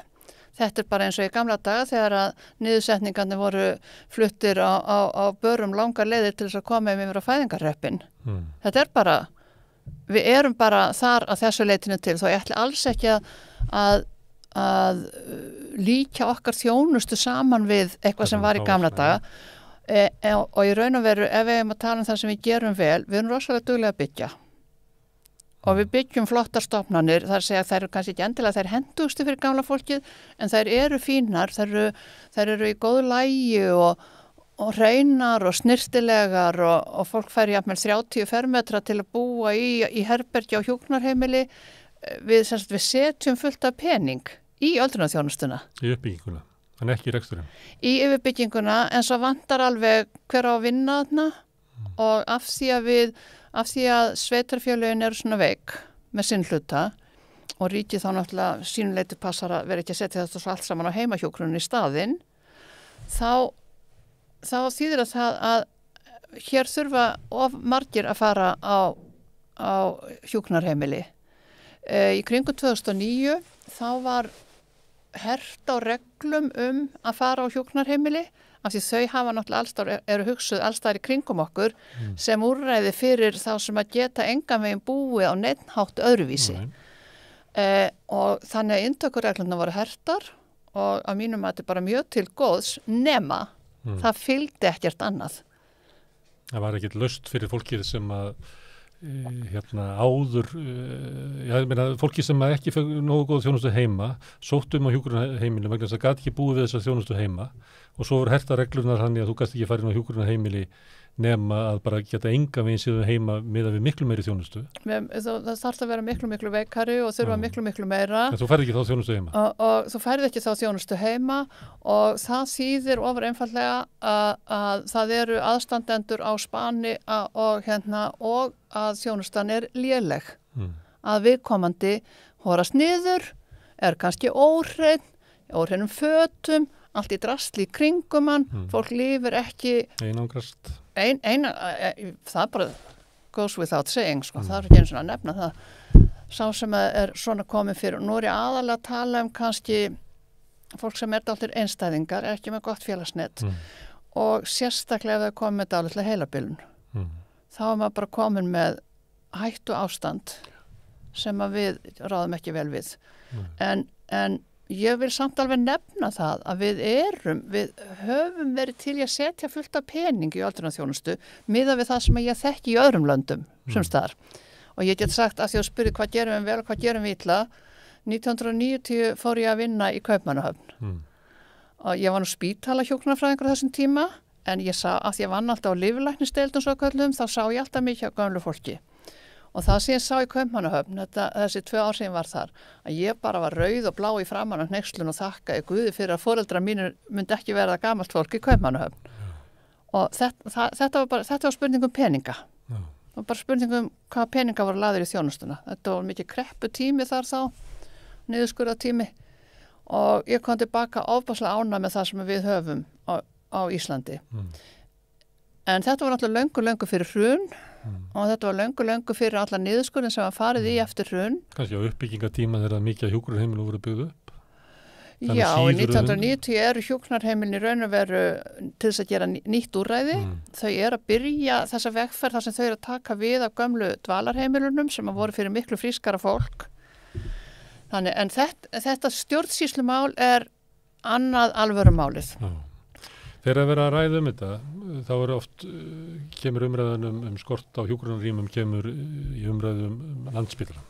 Því að Landspítalinn getur ekki útskrifað fólk, þannig að það getur ekki útskrifað fólk heim til sín, kannski vegna þess að þjónustan og veikðar, kannski vegna þess að þetta fólk sem á heima á hjúkrunarheimili og vantar hjúkrunarheimili.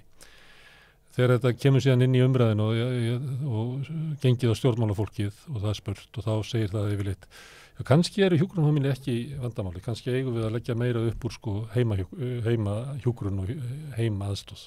Þannig finnst þess að það sé verið að skipta bara umræðefni til þess að geta ekki tekið á vandanum. Ég verð í sjálfum sem var fegin þegar ég heyri stjórnmálafólk segja þetta vegna þess að til skamstíma sögðu þau ekki þetta. Nei. Núna segju þetta til þess að þurfi ekki að byggja hjúkrunarheimili. Já, það verðist ekki þýða það að það eigi að höggva á þennan Gordionshnút. Og svo ég komi aftur að þessu með sveitarfélögin og ríkið, þá það þannig öllum okkar nágrannalöndum að sveitarfélög sjá öldrunarþjónustuna. Hún öll á þeirra borði, hún nefnilega nær þjónusta. En það allur gangur á hver borgar. Í Noregi til dæmis borgar ríkið og ríkið borgar allan pakkan. Og sveitarfélögin sjá hann, eins og hér með skólana ef ég veit rétt. Já. Ég held að ríki borgi alla skólana, allan kostnað við þá. Sveitarfélögin sjá það og svo kvarta sveitarfélögin þetta sárana því fá ekki nógan pening. Ég meina, það bara lífsins gangur. Hagstofan reiknar þetta í hverju mánuði kostnað per nemenda og borgar þetta því? Í Danmörku og líklega Svíþjóð, Bretlandi, þar borga sveitarfélögin eftir því sem ég best veit þjónustuna. Mér finnst það ekki skipta öllu máli. Það sem skiptir öllu máli að það sé borgað úr sama vasa. Hér var það þannig að sveitarfélögin áttu að taka við þessari þjónustu 1. janúar 2013. Þá voru búin að taka skólana, þau voru nýlega búin að taka við þjónustu við fatlaða, sem við höfum í okkar sérstaka vísdómi aðskilið algjörlega frá þjónustu við aldraða, því þetta náttúrulega alveg gjörsamlega tvennt og líkt. Það ekki að blanda þessum þjóðfélagshópum saman, herregud.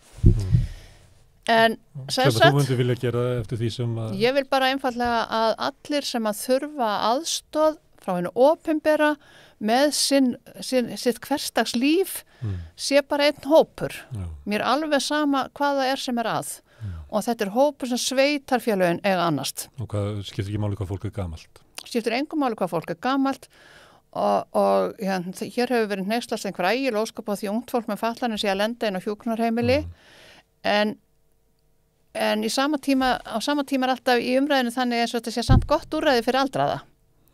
Já, þetta er náttúrulega ætlahandi eldra fólki. Hefur eldra fólk beðið þetta úrræði?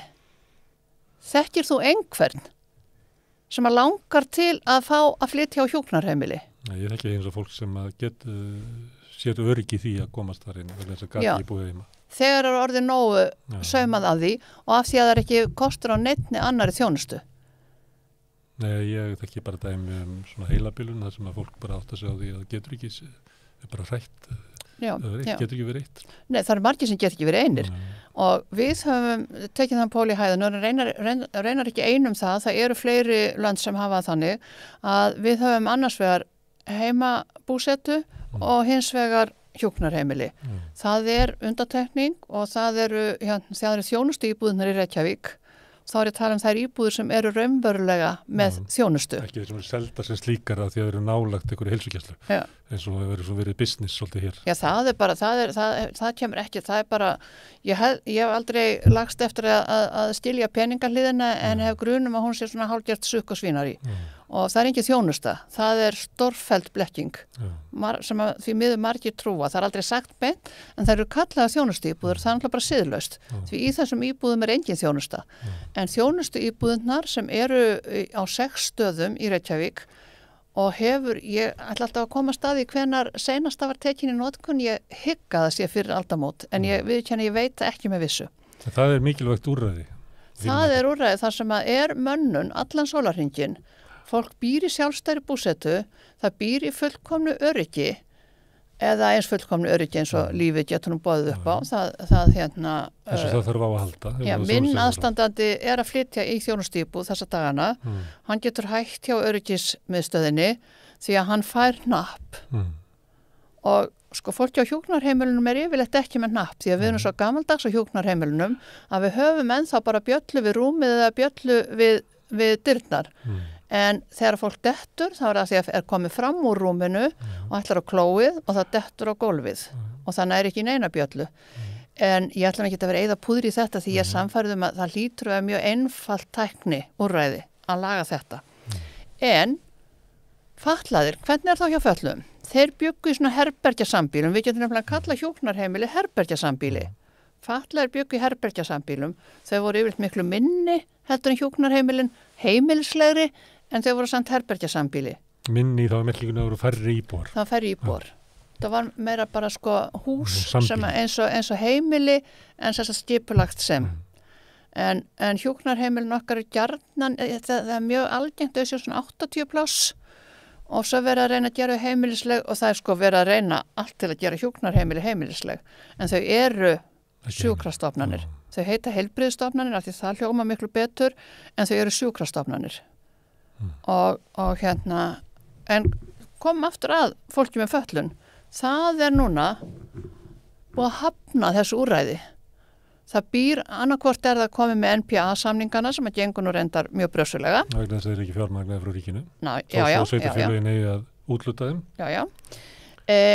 Og þar komin aftur að svona nýjum Gordiansnút nema hann af vísu klári lögum þannig að hann hlýtur að leysast á endanum en þeir sem ekki eru þannig þeir búa í íbúðum með þjónustukjarna íbúðum af því þeir vilja ekki búa í herbergjasambýli þeir vilja hafa litla íbúð og þjónustu á staðnum og þar sem minn aðstandandi bjó áður sem var sem sagt bara íbúð fyrir aldraða ekki neinn þjónusta þar var einmitt svona þjónustukjarni fyrir fatlaða sem bjuggu í sömu blokk. Þetta það sem að það fólk vil af hverju ósköpunum ætti gamalt fólk sem ekki treysti sér lengur að vera heima eitt og oftast það ekki hræðsla við að vera einn heldur hræðsla við öryggisleysi þú færið enga hjálp og til þess minn aðstandandi með væga heilabilun og var einmitt orðin mjög óöruggur að þá kemur á stað þar sem þú getur fengið að vera einn og í friði hvenær sem þú vilt en þú getur líka fengið alla þjónustu sem þú þarft og þú ert með hnapp og kallar á aðstoð þegar þú finnur ekki út úr í af hverju sjónvarpið ekki í gangi eða fjarstýringin virkar ekki þegar þú veist ekki hvar þú hefur sett lífið þín stýrur mig eða dettur en það ekki verið að byggja Reykjavíkurborg eina sveitarfélagi sem með þjónustu íbúðir og það en ekki neitt sem hefur byggt á þessari öld að segja. Ég held ekki ég þykir að leitt Gunnar, ég búin alltaf lengi að gá akkurat hvena seinast að vera tekin í notkun en það allavega langt síðan ég búin að vera í þessum bransa í öldrunni sérstaklega síðan aldamót og ég minnist þess ekki að hafa verið tekin nýr kjarni í notkun en ef það hefur ekki verið uppbygging þar ef það ekki verið uppbygging á þjónustýpum þá hefur ekkit verið neitt uppbygging á hjúkrunarheimilum heldur. Hún munurari. Þú sér það er ekki það einasta sveitarfélag á landinu með þjónustu íbúðir en nema Reykjavíkurborg og Reykjavíkurborgar með þessa 6 kjarna, ég veit ekki alveg hvað eru margir og ekki að bæta neinu við en á sama tíma verið að bæta við hjúkrunarheimilum og ég fullyrði það hér og nú og ég tala af langri reynslu og töluverið þekkingu á hjúkrunarheimilunum fullt af fólki sem alls ekki getur búið heima en sem gæti búið í heimilislegra, sjálfstæðara og úrræði og sem væri ekki eins mannfrekt og ekki eins stýrt. En þjónustu íbúðir í einhver svona sambýliskjarna. Já, alls konar. En gallin bara sá, öll þau úrræði á borði sveitarfélagsins og hvaða sveitarfélag að fara af stað með eitthvað slíkt. Þeir getur bara sendt einstaklingin á hjúkrunarheimilið. Til ríkisins. Út á landi þetta víða þannig að þar hafa menn orðið að gefast upp á að og ég get ekki rökstutt þetta mál vegna þess að ég hef ekki heimildina nema bara það sem fólk segir mér. En þar hafa þessar svokölluðu færni- og heilsumatsnefndir sem eiga ákveða hvort fólk megi sækja hjúkrunarheimili, sem sagt sleppa í gegnum nálaraugað, þær hafa orðið að sjá í gegnum fingur við vegna þess að skortir úrræði eins og til dæmis heimsendan mat. Hugsaðir það nú, Gunnar, þú býrð einhvers þar upp í sveit, þú vilt mjög gjarnan eiga heim á bænum þínum áfram, þú vilt alls ekki fara á hjúkrunarheimili sem kannski næsta þéttbýliskjarna, kannski ekki einu sinni í sveitinni þinni, mjög líklega ekki í sveitinni þinni einu sinni. En þú verður að fara þangað vegna þess að getur ekki fengið heimsendan mat. Og hugsaðir það síðan, ef þetta verður allt borgað á sama vasa, hversu líklegt að einhver myndi að sá vasi myndi velja hjúkrunarheimilið ef hann getur bara sendt heim mat? Þetta hinn klikkaða stjórnsýsla. Þetta hinn klikkaða stjórnsýsla. Okay, hún galin. Hvað hefur við að gera? Nú hafa nú komið saman alveg stærðarina verkefnastjórn sem nýbúin að skila drögum að aðgerðaáætlun og ég las þau náttúrulega bara hendi mér yfir þau og las þau ægilega spennt. Og ég get ekki séð þess nein merkja þau séu höggva á þennan hnút. Engin. Þar í móti tala þeim meira samþættingu. Hvað útskýrðu það fyrir mér? Samþættingar það svona einhver samlegar árið? Ég get ekki alveg útskýrt fyrir samþættingu. Ég get tekið dæmi og það sem ég gjarna vitnað í þessum drögum, það hinn stórkostlega samþætta heimaþjónusta Reykjavíkurborgar. Borgin hrósar sér nefnilega mjög af því að þeir reka bæði heimaþjónustu og heimahjúkrun þó að semst ríki borgi annað og þeir borgi hitt. Og þá sjáu þeir reksturinn á hvoru tveggja og þeir settast að heilmikið gæðaverkefni að samþætta þetta tvennt. Og ég verð að segja það af reynslu minni sem aðstandandi og svo af upplýsingum sem ég hef frá fólki sem að vinna inn í kerfinu að þessi samþætting bara í orði. En hvað samþætting, svo ég spyrja áttur? Já, hún á þá að vera það að þetta starfi allt saman, sé bara smúð eins og hönd í hanska. Já, svo heilbrigðisþjónustan og svo félagslega þjónustan. Já, það bara kemur alveg hreint saman. En það ekki þannig. En þau eru samt alveg gífulega hreikin að þessu og tala þetta við hvert tækifæri og ég sé ekki betur heldur en einmitt þetta dæmi eigi að lýsa veginn fyrir það sem núna á að gera í þessu máli. En þar með að því sagði ætla ég að segja það auðvitað fullt af ágændum hlutum í þessari aðgerðaráætlun, sérstaklega verður lagður í hana peningur og farið að vinna og eitt mjög gott við hann það að hún mjög skýrt tímasett og næri ekkit fyrir mjög langan tíma. Nú kannski kannast við svona þegar á að fara að vinna í svona stórum vandamálum, þá gjarnan sagt 2030 ætlum við að vera að koma með eitthvað svona 2040 og síðan gerist ekkert á öllu kjörtímabilinu. Já, en við ætlum að gera þetta fyrir 2040. En þessi áætlun ekki þannig. Hún mjög skýrt tímasett. Þannig að það gæti komið árangur. Svo annað í henni sem að mér finnst líka alveg skelfilegt og ég fekk bara aðeins fyrir hjartað þegar ég var búin að fara í gegnum þetta og sá að þetta var raunverulega svona. Nú það orðið þannig í okkar heimi að það mjög mikið notað það sem kallað notendasamráð. Ég sjálf nýlega búin að sitja í svona notendasamráðshópi hjá heilbrigðisráðuneytinu. Ég reyndar verða viðurkenna, ég var þar ekki sem notandi, heldur var ég málpípa notenda af því að tala svo mikið fyrir réttindum veikra aldrara. En í þessum drögum hafa notendur ekki komið að öðru leyti en því að Helgi P. hefur setið þar sem formaður Landssambands eldri borgara og með fyllstu virðingu fyrir Helga P. og Landssambandi eldri borgara.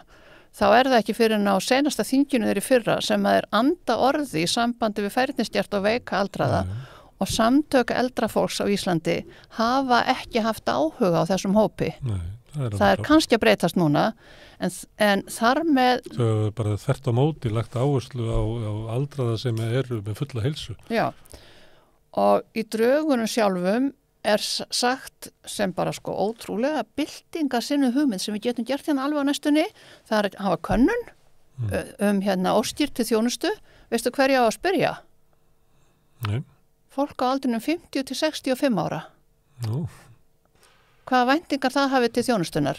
Já, kannski hefur það fólk átt aldraða foreldra. Ég segi það þegar að ég hugsaði þegar að mamma heilsa hennar byrjaði að bila.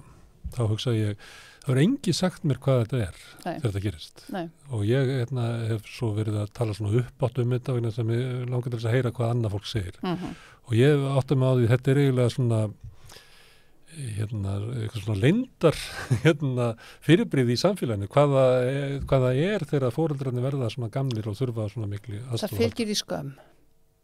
Það fylgir í skömm að... Ég er að reyna að tala þetta og fá fólk er mjög ánægt að fá að tala þetta, því að maður upplifða líka að fólk fær lítið að tala þetta og ég held að við ættum bara að stofna svona félag og samstöðu þar sem að fólk gæti rætt reynslu sinni af þessu. Það er síða á Facebook mjög góð sem heitir Aðstandendur aldraðra. Hún er mjög fín en það er náttúrulega bara Facebook síða. En hún er stofnuð upp úr samtökum sem eru formlega en þá til að heita Aðstandendur aldraðra. En sko þetta er auðvitað fín reynsla, Gunnar Smári, og ég er náttúrulega ekki að sitja hér og er með sömu reynslu, en það er ekki sama reynsla eins og að nota þjónustuna, það er það ekki, og reynsla okkar sem að erum orðin gömul er ekki sama og fullorðinna barna okkar, þó þau séu að vesenast þetta með okkur, það er öðruvísi og mér finnst það ákvæmlega metnaðlítið að ætla ekki að tala við fólk sem að er 70 plus og 80 plus til að vita hvaða óstýrt það hefur þjónustu. Þetta er eitt dæmi sem er mjög svipað þessu, þegar að vera að byggja upp almenningssamgöngur og borgarlínu. Það var ekki talað við fólki sem að nota strætó, heldur fólki sem að hvernig þyrfti almenningssamgöngur að vera til þess að þú myndir nota strætó. Það er hópurinn sem það kannski svipað hópur og þeir sem eru ekki orðið gamlir, að vera að geta sér til hvað þjónustu þeir vilji þegar þeir verða gamlir. Ég sko, fólk sem nota strætó á Íslandi var allavega til skamstíma sko 5. flokksþegnar, þannig að þetta er svolítið svipað. Fara að tala við fólk sem er komið yfir 70 og þarf kannski þjónustu, hvernig fólk er það? Er það líklegt til þess að geta, er ekki einhverju sem eru hrumir, mjög líklega heilabilaðir og náttúrulega fólk með heilabilun, nú sagði ég heilabilaðir, af því það er orðfærið, en sjálf segi ég aldrei að einhversi heilabilaður. Ég segi að hann sé með heilabilun, þú kannski heyri munin. Og þegar að þú fær greiningu einhvers konar heilabilun eða bara vaknaða grunur það, allavega við greininguna, þá hættir fólk að tala við þig. Það er bara þannig. Það er að hlusta, að heyra hvað þú segir. Það leggur ekki, það segir, nei sæll, hvernig hefurðu það? Og síðan forðar það sér. Og hlustar ekki á svarið. Því svarið gæti verið einhvern veginn vandræðilegt og hvernig á ég að bregðast við og þú veist, þetta er ekki mannvonska. Þetta er þekkingaskortur og þetta eru fordómar. Og þetta er ekkert verra á Íslandi heldur en annar staðar. Við erum kannski svolítið aftarlega á merinu, við erum gamaldags í öldrunarmálum. Og það er kannski skiljanlegt því við erum ennþá yngri þjóð hlutfærslega heldur en nágranna þjóðirnar. Þannig getur lært af þeim. Já, en við erum ekki fús að læra af öðrum þjóðum. Nei. Það kom hérna maður á vegum heilbrigðisráðuneytisins rétt fyrir stjórnarskiptin í ágúst held ég að hafi verið 2021 sem sagt.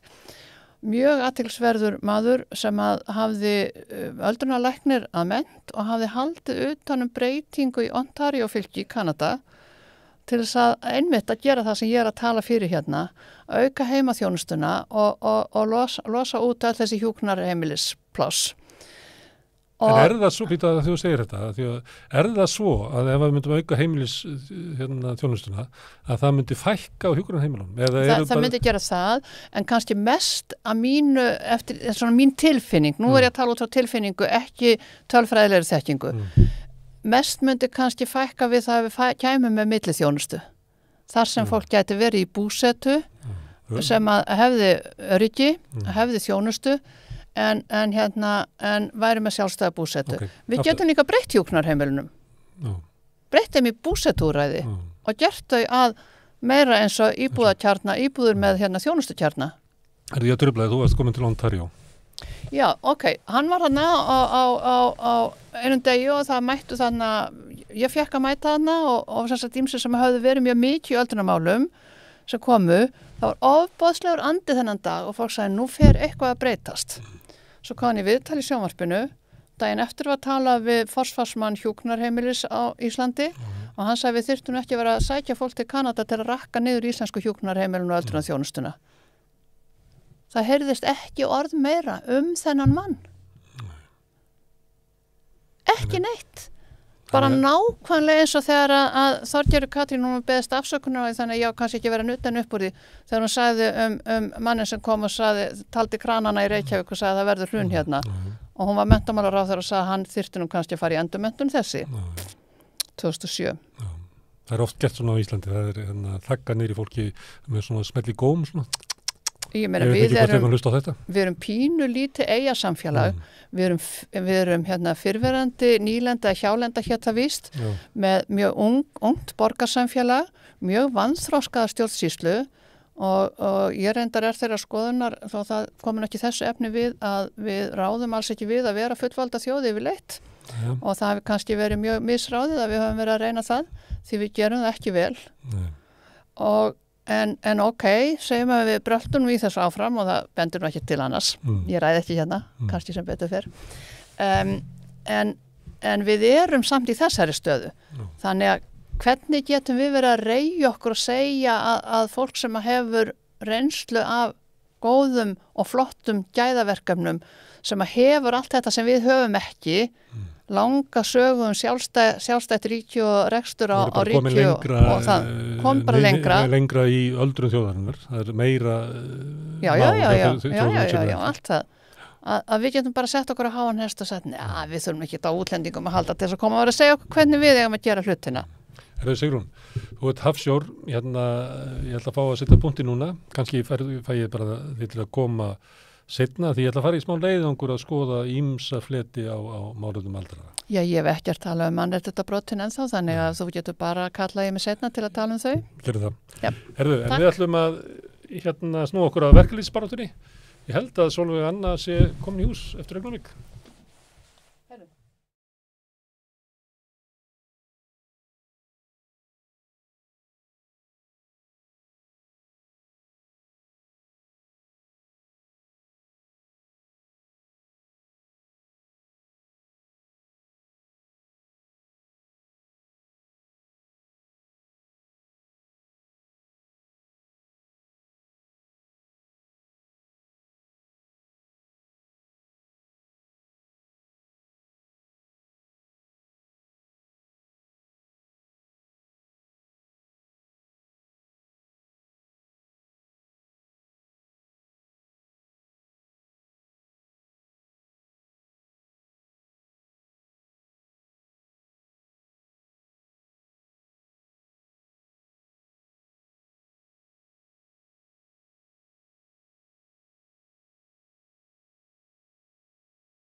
Það er verkalýðsbaráttan og Sólveig Anna er komin hingað, Sólveig Anna Jónsdóttir, formaður Eflingar, mjög velkomin. Takk fyrir.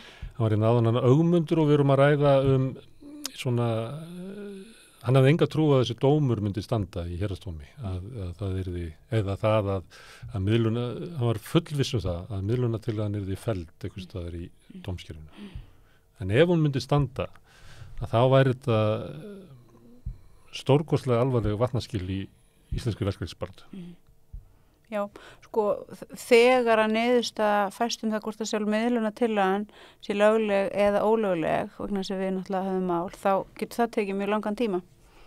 Þannig að það getur verið að það líka ekki fyrir niðurstaðum það fyrir en eftir, ég veit ekki hvað langan tíma. Menur það farið allavega upp í Hæstarétt? Nei, ég meina, núna sem sagt, það liggur ekkert fyrir að við fáum neina flýtimeðferð á því sjálfur lögmæti miðlunartillöguna. Já, sem seinna máli sem fyrir í hérastóm, það sem er ykkar mál. Já, nú erum við sem sagt, við sem sagt stefnum vegna miðlunartillögunar, en það sem við erum að bíða eftir núna er að fá niðurstöðu Landsrétti það hvort að þessi krafa að við eigum að afhenda ríkissáttasemjara kjörskrána. Kæran á þeim úrskurði hérastóms. Já. Það eftir að koma í ljós hvort það verður flýtimeðferð. Já, eða sem sagt, núna bara þá get ég sagt frá því að það hefur náðst samkomulag á milli lögmanna Eflingar, lögmanna ríkissáttasemjara að flýta öllum undirbúningi, að öllum gögnum verði skilað núna í lok vikunar og Landsréttur ætla þá að vinna það mál mjög hratt, þannig að niðurstaða það hvort að niðurstaða héraðsdóms hafi verið svo rétta og okkur beri að afhenda þessa kjörskrá mun liggja fyrir, ég myndi halda einhvern mann snemma í næstu viku. En mun ekki sáttasemjari siga sýslumanni eða okkur í millitíðinni? Ég trúi því ekki að það verði látið gerast. Þar sem að þetta samkomulag hefur þarna átt sér stað, þá finnst mér það svo viðbjóðslega forhert að ég trú ekki að það gerist, en auðvitað getur allt gerst. En þetta 2 mál. Fyrra málið þar sem hann að fara fram á að fá félagsskrána að venda. Dómurinn, sá dómur og eins og ríkissáttasemjari segir að í þeim dómi komi fram að miðlunartillagan hafi verið lögleg. Það dugar ekki, heldur þetta annað mál þar sem þið hafið það sem þið vildi fellana. Já. Dugar það ekki að reka þetta eina mál félagsskrána? Nei, vegna þess að það snýst náttúrulega bara ekkert lögmæti miðlunartillögunar. Þannig að þó svo að dómarinn geti komist að því að það væri vafi lögmætið, að þá ættu samt að skila félagsskráni? Já, mögulega, já. En ég held að niðurstaðan þarna í þessum dómi sem að fjall, þetta var náttúrulega ekki dómur sem að snýrist lögmæti miðlunartillögunar. Sáttasemjari segir það. Já, við þurfum að héraðsdómur hafi sýnt fram á að hún var í lögleg.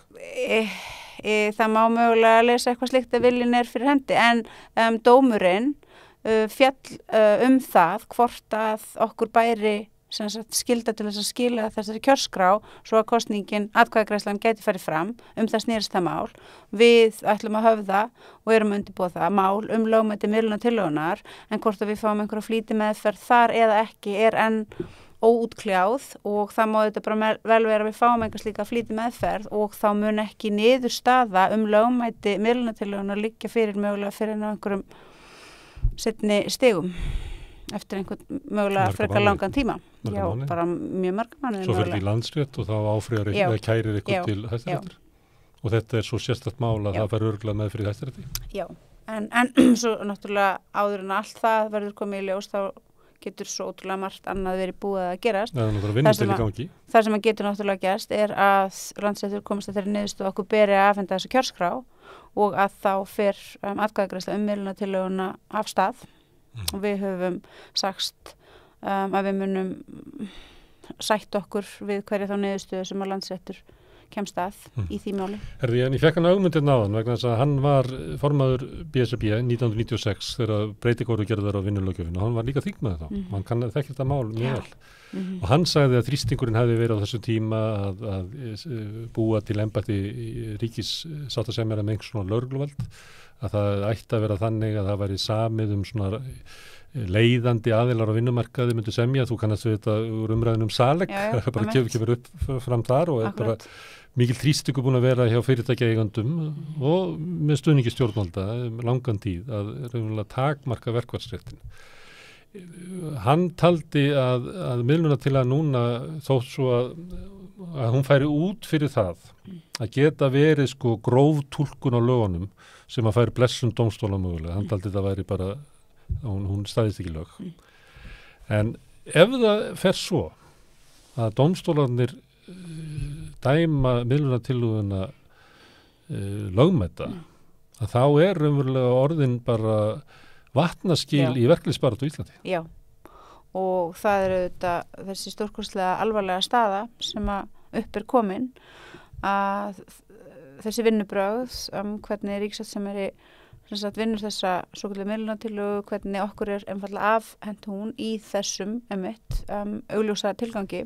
Þeir eru nýbúin að boða til verkfalls, Já, að þrýsta á kröfur ykkur. Já, að svifta okkur þeim rétti, að svifta okkur réttinum til þess að ganga frá okkar eigin kjarasamningi, klára það, svifta okkur réttinum til þess að leggja niður störf, til þess að knýja á ásættanlega útkomu, til þess þessi tilraun gerð. Og ef að það verður niðurstaðan að þetta hafi verið gert með lögmætum hætti, að þarna hafi ekki átt í stað brot ríkissáttasemjara á þeim lögum sem honum ber að starfa eftir, þá erum við bara komin á þann stað. Þá búið að útbúa kerfi þar sem að einmitt einn embættismaður getur með geðþótta ákvörðun svift verkalýðsfélög, stór og smá, þeim rétti að sinna þessu grundvallar hlutverki og þá erum við augljóslega komin á einhvern allt annan og auðvitað bara mjög skelfilegan stað og þá þetta vinnumarkaðsmódel sem að við störfum inn í raunverulega bara hrunið. Já, og jáfnvel þótt að væri hægt að bæta kjörsókn, þannig að fólk mætti og myndi fella miðlunartillöguna, að þá raunverulega geta hann bara sett aðra. Já, þá náttúrulega mitt. Til þess að forða því að þú færir í verkfall? Á einhvern náttúrulega stað, en það náttúrulega auðvitað. Þessi svona andstaða sem að komið hefur fram hjá heildarsamtökum á vinnumarkaði, hún raunveruleg og það væntanlega mjög mikill titringur inn í þessu kerfi hjá öðrum sem að eru náttúrulega bara á leið þarna inn til þess að fara í kjarasamningsgerð eins og opinberu félögin og svo líka staðreyndin svo að ég held að Efling njóti í þessari baráttu mjög mikil stuðnings. Við höfum aldrei skynjað jafn mikinn og raunverulegan og svona innilegan stuðning við okkar baráttu. Þannig að það alveg raunverulegt að fólki mjög misboðið en svo auðvitað það jafn raunverulegt að íslensk valdastétt, pólitísk valdastétt, stjórnmálafólkið.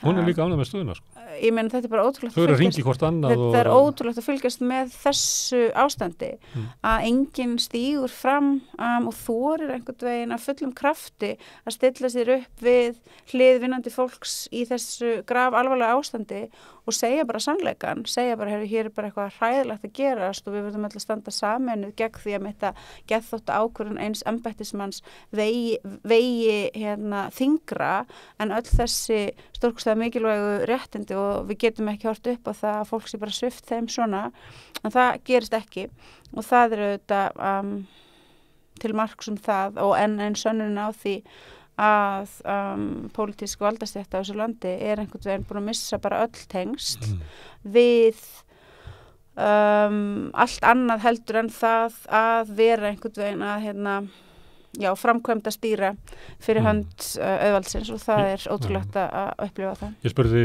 Ögmundaði hvort það væri ekki eðlilegt að verkalýðsflokkarnir myndu álykta því þetta væri alvarleg staða. Það náttúrulega ekki tilnefnir verkalýðsflokkar. Ja, hann sagði það saman, sko. Já, og það bara staðreynd. Nussaði í honum. Nei, það bara staðreynd og það þýðir ekkert að við... En ég var nú bara að vísa til þeirra flokka sem eiga rætur í verkalýðsbaráttu síðustu aldar sem Samfylkingin og VG í dag. Já, þú veist, fólk á rætur í hinu og þessu og á endanum skiptir það engu máli vegna þess að svo ertu bara í þeim raunveruleika sem þú ert stödd í hverju sinni og það sem að manneskjan gerir þar það sem að skiptir máli og já, það getur vel verið að fólk í alls konar rætur en baráttan núna og enginn af þessum manneskjum hefur stíðið fram með mjög afgerandi hætti og VG hefur náttúrulega annarkvort áttuðu sig ekki á alvarleikanum eða þau eru sátt og hvort tveggja náttúrulega afskaplega slæmt.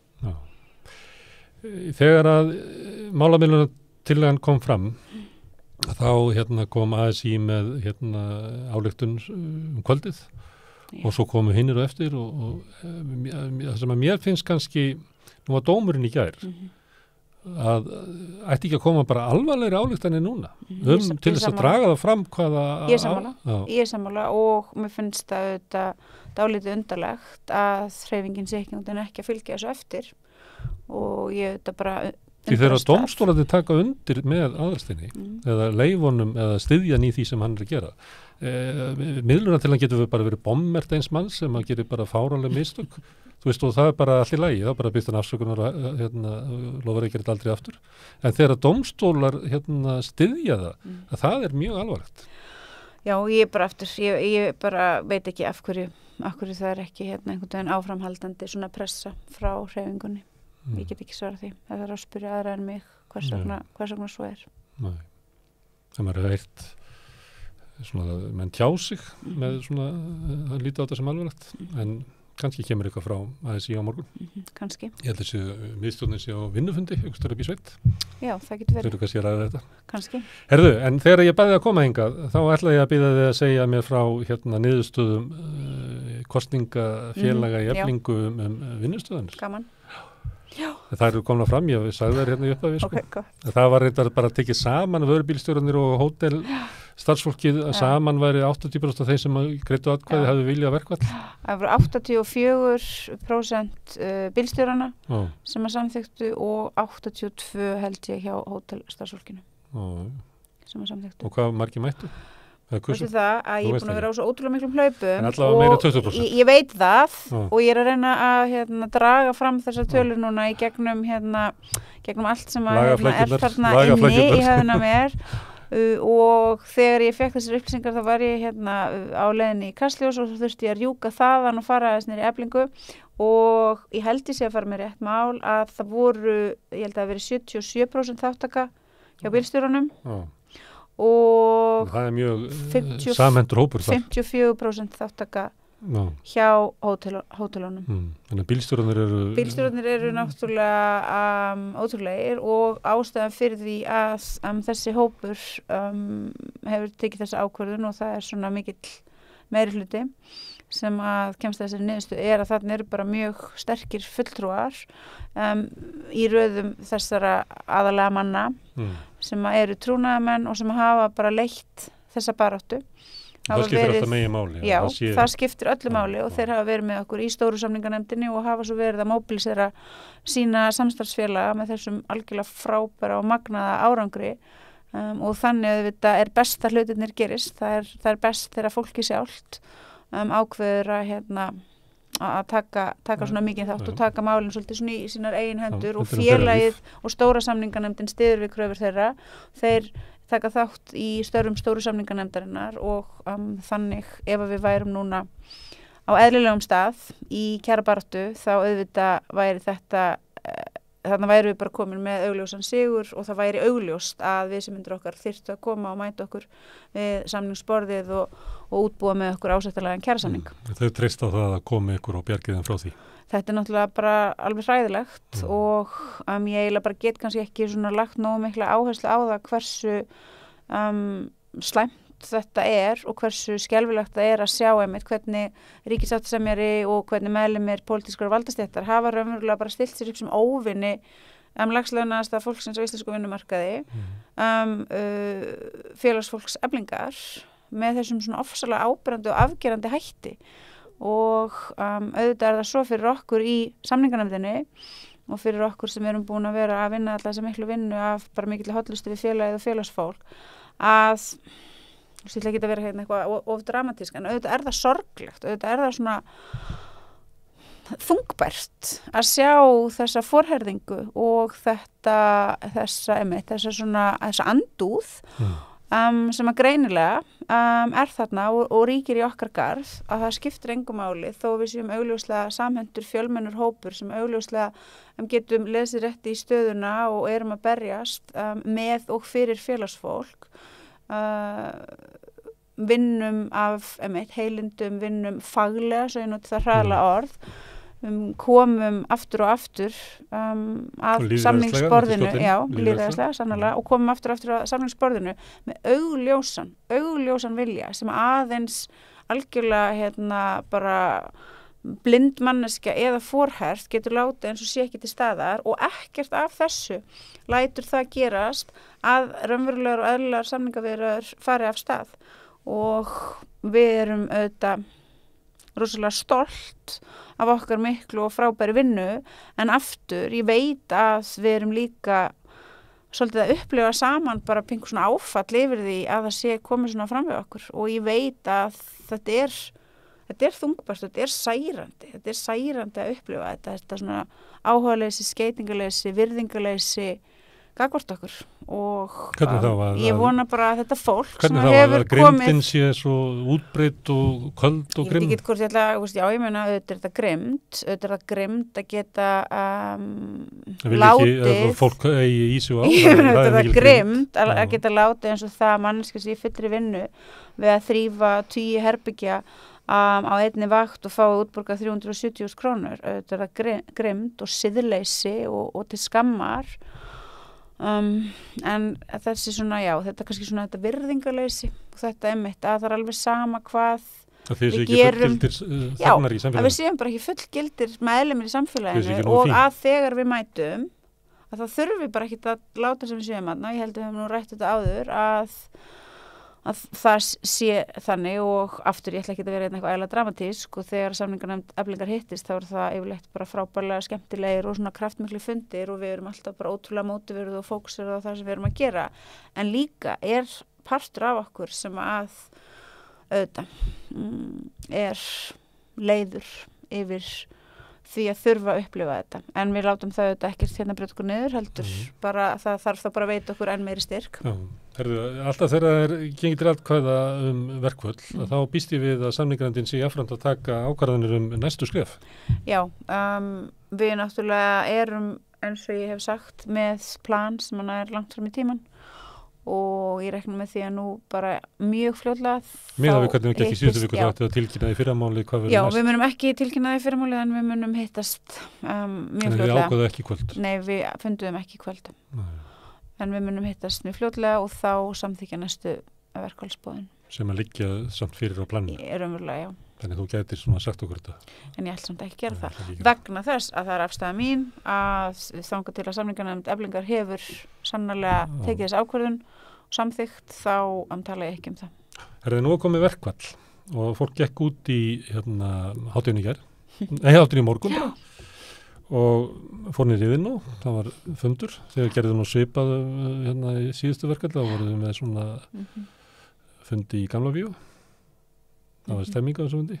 Já, þetta var frábær fundur. Það kom þarna fullt af fólki. Ég held að á endanum hafi komið þarna af þessum 288 sem eru í þessum hóp. Við verið þarna ríflega 200 manns sem að komu. Fólk var að skrá sig til þess að fá þá verkfallsstyrkin og við vorum að sjá að þau sannarlega væru búin að leggja niður störf sem augljóslega gerðist. Þau komu allt þarna. Við vorum að miðla upplýsingum og heyra í fólkinu.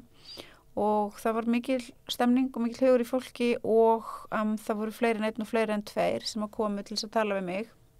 Því ég var þarna að labba bara með meðlum í samningarnefnd og heilsa upp á fólk vegna þess að meðlum í samningarnefndar hafa náttúrulega verið að heimsækja á hótelinu og hafði náttúrulega náð samskiptum og samtali við þetta fólk. Og það voru eins og ég segi fleiri en einn og fleiri en tveir sem að sögðu að þetta væri frábært og að þau væri mjög glöð og ánægð og að það væri mjög gott að loksins væri einhverjir farin að berjast fyrir hagsmunum aðflutts verkafólks vegna þess að ástandi væri bara hræðilegt og óbærilegt og það er staðreyndin. Og það er náttúrulega, við erum við að berjast fyrir allt Eflingarfólk, við erum að gera kjarasamning og viljum gera kjarasamning fyrir allt Eflingarfólk og það er okkar hlutverk. En aðstæðurnar sem að ríkja í efnahagslegri tilveru þessa hóps, hótelstarfsfólksins, þessa láglauna hóps, sem er ábyggilega 90% aðflutt fólk eru eins og þetta fólk var sjálft að koma þarna framfæri algjörlega hræðilegar. Það tengist kannski því sem voru að segja áðan svona ósýnileika hópsins og hvernig valdastéttin talar til þess. Hugsaðir, þetta er bara, og þau skammast sín einhvern veginn einu sinni fyrir þetta, að þau, eins og ég held ég hef nú verið að segja það síðast, þú veist, þau eru alltaf að skreita sig sjálf með stolnum fánum fjölbreytileikans og svo framvegis og tala mjög fjálglega Ísland sem að mitt land þar sem allir geta komið og allir eru jafnir og allir fá tækifæri og þú veist bara eitthvað svona orðasull og salat sko. En svo þegar að þessi hópur sannarlega sýnir og sannar hvað í honum býr og gerir það vegna þess að þær aðstæður sem honum eru boðnar upp og eru bókstaflega óboðlegar, þá eru bara samantekin ráð hjá margmiljón króna fólkinu sem er með völd í þessu samfélagi að láta eins og þau hvorki sjá en ég heyri og þau fara þessi staði einhverja ófræðingar herferð gagvart formanni félagsins til þess að reyna að berja þessa réttlætisbaráttu niður. þetta er ógeðslegt og þetta fólk vona ég einhvern tímann öðlist nægilega mikinn siðferðilegan þroska til að geta skammast sín þó ég telja að það sé samt ólíklegt að það gerist. Herðu, en í verkvöldum þá fylgir svona verkvöldvarsla. Já, einmitt. Þarna, nú það var sagt í kvöldfréttum sjónvarpsins að æðstu yfirmenn verður núna skipta rúmum. Já, þeir gerðu það líka síðast. Já. Þannig að þið verður að fylgjast með því að það séu ekki óæðri yfirmenn. Þetta var mjög kostulegur fréttaflutningur hjá RÚV. Þetta var ekkit fundin, þetta var ekkit fólki sem var farið í verkfall. Þetta er bara kallana sem þetta var mannin sem að þurfti að skipta rúmi Ríksuga og líka eins og hann sjálfur vildi koma á framfæri þrýfa klóstið. Svo var þetta náttúrulega bara einhverjar bullfréttir það ég hef verið að skrópa einhverjum fundum og ég var búin að koma á framfæri við RÚV að þetta væri bara einfaldlega ekki rétt. Ég hef sannlega ekkert verið að skrópa neinum fundum. Ég hef ekkert verið komið með neinn fundabóð, ég hef ekkert átt að vera að mæta neina fundi. En þau heldur samt fram eins og ekkert verið þarna í kvöldfréttunum. En það sem að þú ert að spyrja verkfallsvarslan og já, við hefjum verkfallsvarslu á morgun klukkan 12 á hádegi og við erum komið fullt af fólki sem er skráð í verkfallsvarslu. Hvað megið þið gera? Megið þið labbum og aðtúa hver er að búum og hver er að þrífa klóstin? Við megum sannarlega gera það. Við megum ganga og það gerum við erum bara klætt gulum vestum, verkfallsvarslu vestum og förum þarna með hótelina og göngum mjög ábúðafull og rannsakandi og skoðum hvort að þessi verið að fremja verkfallsbrot og upprætum þau þar sem að við verðum vör við þau og svo skráum við þetta náttúrulega allt niður með mjög skiplega hætti. Það var verkfall á hótelunum. Já, og þá sýndum við það. Já, það gekk actually bara mjög vel og þetta hafa einhver verkfallsbrot verið framin og ég gerum alveg grein fyrir því en það gekk mjög vel og við sýndum þessari verkfallsvarslu af mikilli svona ábyrgðarkennd og tökum hana mjög alvarlega og í dag á fundinum í Iðnó þá skráði stór hópur sig af þessu fólki sem að nú hafa lagt niður störf í verkfallsvarsluna þannig að þau koma og verða þá með okkur á morgun og við förum af stað eins og ég segi hádegisbil. En munurinn núna og 2019 þegar voru í verkfallum hótelum, það er svolítið meiri svona harka, að það er svona talað og það getur svona eins og oft þegar það er svona hatrum umræði í gangi þá getur það ítt undir svona einhverja hugmyndir inn á þessa og getur verið svona litur meira átaka og meira þess að verið var ekki ríkissátta sem verið komið með einhverja öryggisgæslu og eitthvað hlera? Svo allan að fréttaflutningur af því. Já, fréttaflutningur af því. Þú óttast það ekki að það sé svona önnur stemning núna en var þá? Nei, ég ger það nú ekki. Þú heldur að þeir sem eiga hótelin sætti sér við að það er verkvall? Já, ég held það alveg. Það var alveg svoleiðis og ég menn það var alveg á sumum stöðunum var svona spenna og þú veist stundum lá alveg við því að spennan yrði bara of mikil og og það var þá kom frá yfirmönnunum en almennt gekk þetta bara mjög vel og við fengum að komast inn og það var ekki verið að reyna eitthvað að koma í veg fyrir það og við fórum og skoðum og fórum gangana, fórum í þvottahúsið, fórum í eldhúsin og það gekk almennt bara mjög vel og ég reikna ekki með öðru en að svo verði. Herðu, það er erfitt að spá fyrir hvernig framhaldi verður en það er verið að reka mál þar sem á að ná af ykkur félagsráni. Já. Og svo sem ekkert ólíklegt að það gangi eftir og það fari í gang kostningum miðlunartillöguna. Hvað ætlaði að gera í því? Ætlaði að reyna að fella hana með 25% áttum? Já, við ætlum að reyna það. Og það þarf, þú þetta að setja þrefald Íslandsmet í kostningaþátttöku í stéttarfélög og þessar öld? Já, við þurfum þá að gera það.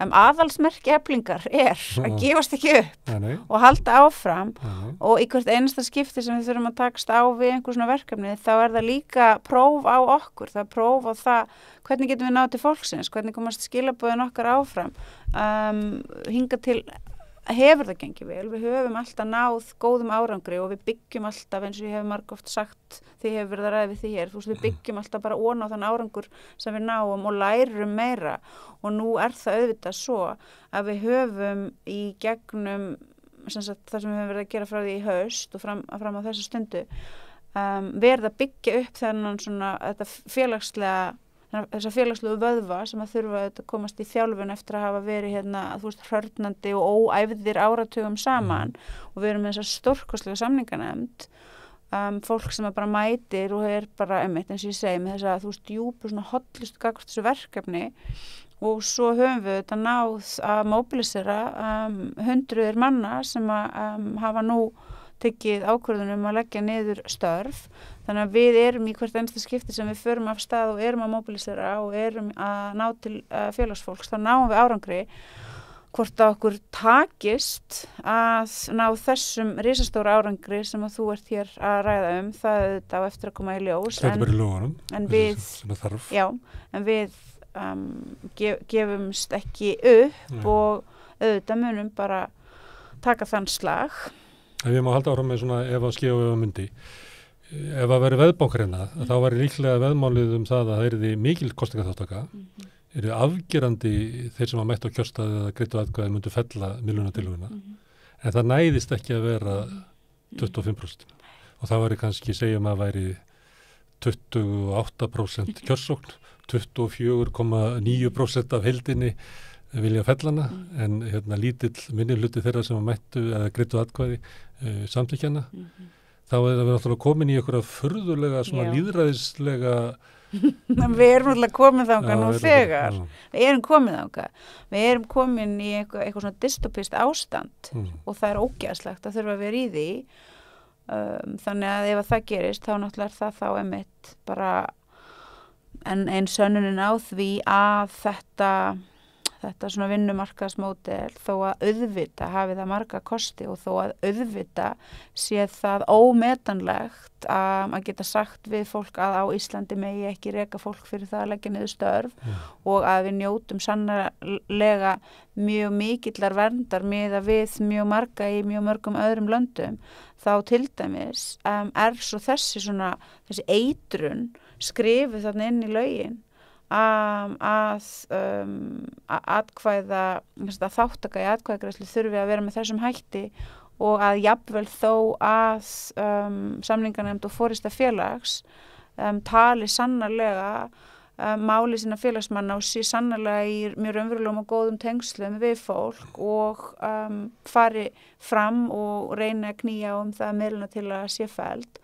og raunverulega takist það þá samt tekst henni það ekki og ef að það verður niðurstaðan þá ég meina guð minn góður þá auðvitað verðum við bara að horfast í augu við hana og höldum auðvitað bara áfram okkar mikilvægasta verkefni vegna þess að það eru auðvitað okkar grundvallarverkefni að gera kjarasamning og það er að sjálfsögðu eins mikilvægt og hægt að hugsa sér en okkar mikilvægasta verkefni er náttúrulega að halda áfram að byggja upp þetta félag halda áfram að virkja félagsfólk halda áfram að færa yfirráðin markvisst áfram yfir til félagsfólks það er okkar stóra verkefni og þegar við höfum náð enn meiri árangri í því þá munum við auðvitað ná enn betri árangri í okkar kjara baráttu og markmið er þá núna eftir að hafa gengið í gegnum þessa þolraun og þennan sirkus og skrýpaleik að komast á þann stað að það sé ekki hægt að koma fram við Eflingu, stærsta félag verkafólks fólks á Íslandi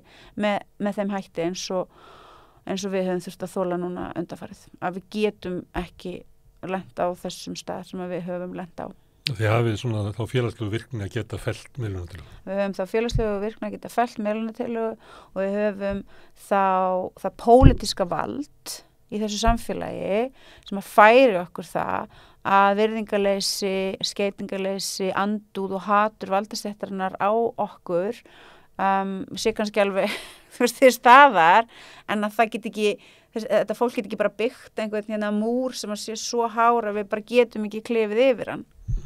Það er markmiðið. Herðu, Sólveig, gangið vel við að ná þessu markmið. Takk fyrir. Herðu, við ætlum að bregða okkur niður í Ráðhús eftir augnablik.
Já, það var borgarstjórnarfundur í dag og þau eru komin hingað borgarfulltrúarnir Sanna Magdalena Mörtudóttir og Trausti Breiðfjörð Magnússon. Velkomin. Takk fyrir. Hvað við nefndum það þegar við vorum að fara yfir svona frétti dagsins að það voru að ætta fjalla það í borgarstjórn það sem að einn flokkur kallaði heimagreiðslur en annar flokkur kallaði valkvæður foreldrastyrkur. Komst þetta á dagskrá? Já, við vorum að ræða þetta í borgarstjórn og tókum alveg svona einhver tíma í það og niðurstaðan var svo að það ætti að vísa báðum þessum tillögum, það voru þessar 2 tillögur, vísa þeim þá inn í borgaráð og borgaráð á þá. Ég spáði því í yfirferðinni. Það er þegar er eitthvað svona flókið mál það eru vísað. Virkar þetta ekki sem svona málstofa borgarstjórn? Og sem í þinginu að það stundum virkar ekki svo málstofa en það ætti að virka þannig að það er eitthvað mállagt fyrir og það eru svona reynt á ýmis svona ólík sjónarmið. Finnst ykkur það að vera þarna lengur? Finnst þetta að virka þannig? Já, mér finnst alveg við heyrum svona ólík sjónarmið. Við heyrum svona hvað er jákvætt í tillögurnar, hvað er ekki nógu gott í tillögurnar, hvernig meirihlutin hefði viljað orða tillögurnar öðruvísi og hvað meirihlutin hefði sett inn í tillögurnar og oft kemur fram gagnrýni að vanti kostnaðarmat. Þannig mér finnst alveg fara fram svona umræða en umræðan leiðir samt ekki til þess að það sé tekin ákvörðin hvernig að afgreiða. Já. Ykkar tillögum er nú oft bara að vísa frá, eða ekki? Jú. Það er mjög oft sem að hefur gerst. Það var lagt tillaga að þessari tillögu verið vísa frá?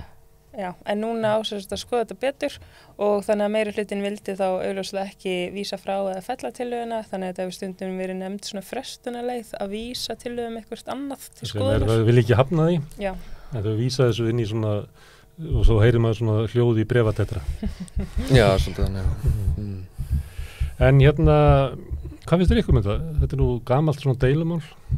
Þetta var einu sinni var þetta hægri krafa, ég man að Davíð Oddsson laði þetta til og þá svaraði kvennarhreyfingi þá, hafnaði þessu vegna þess að til þess að greiða foreldrum til þess að hafa börnin sín heima myndi leiða til þess að konurnar vera heima.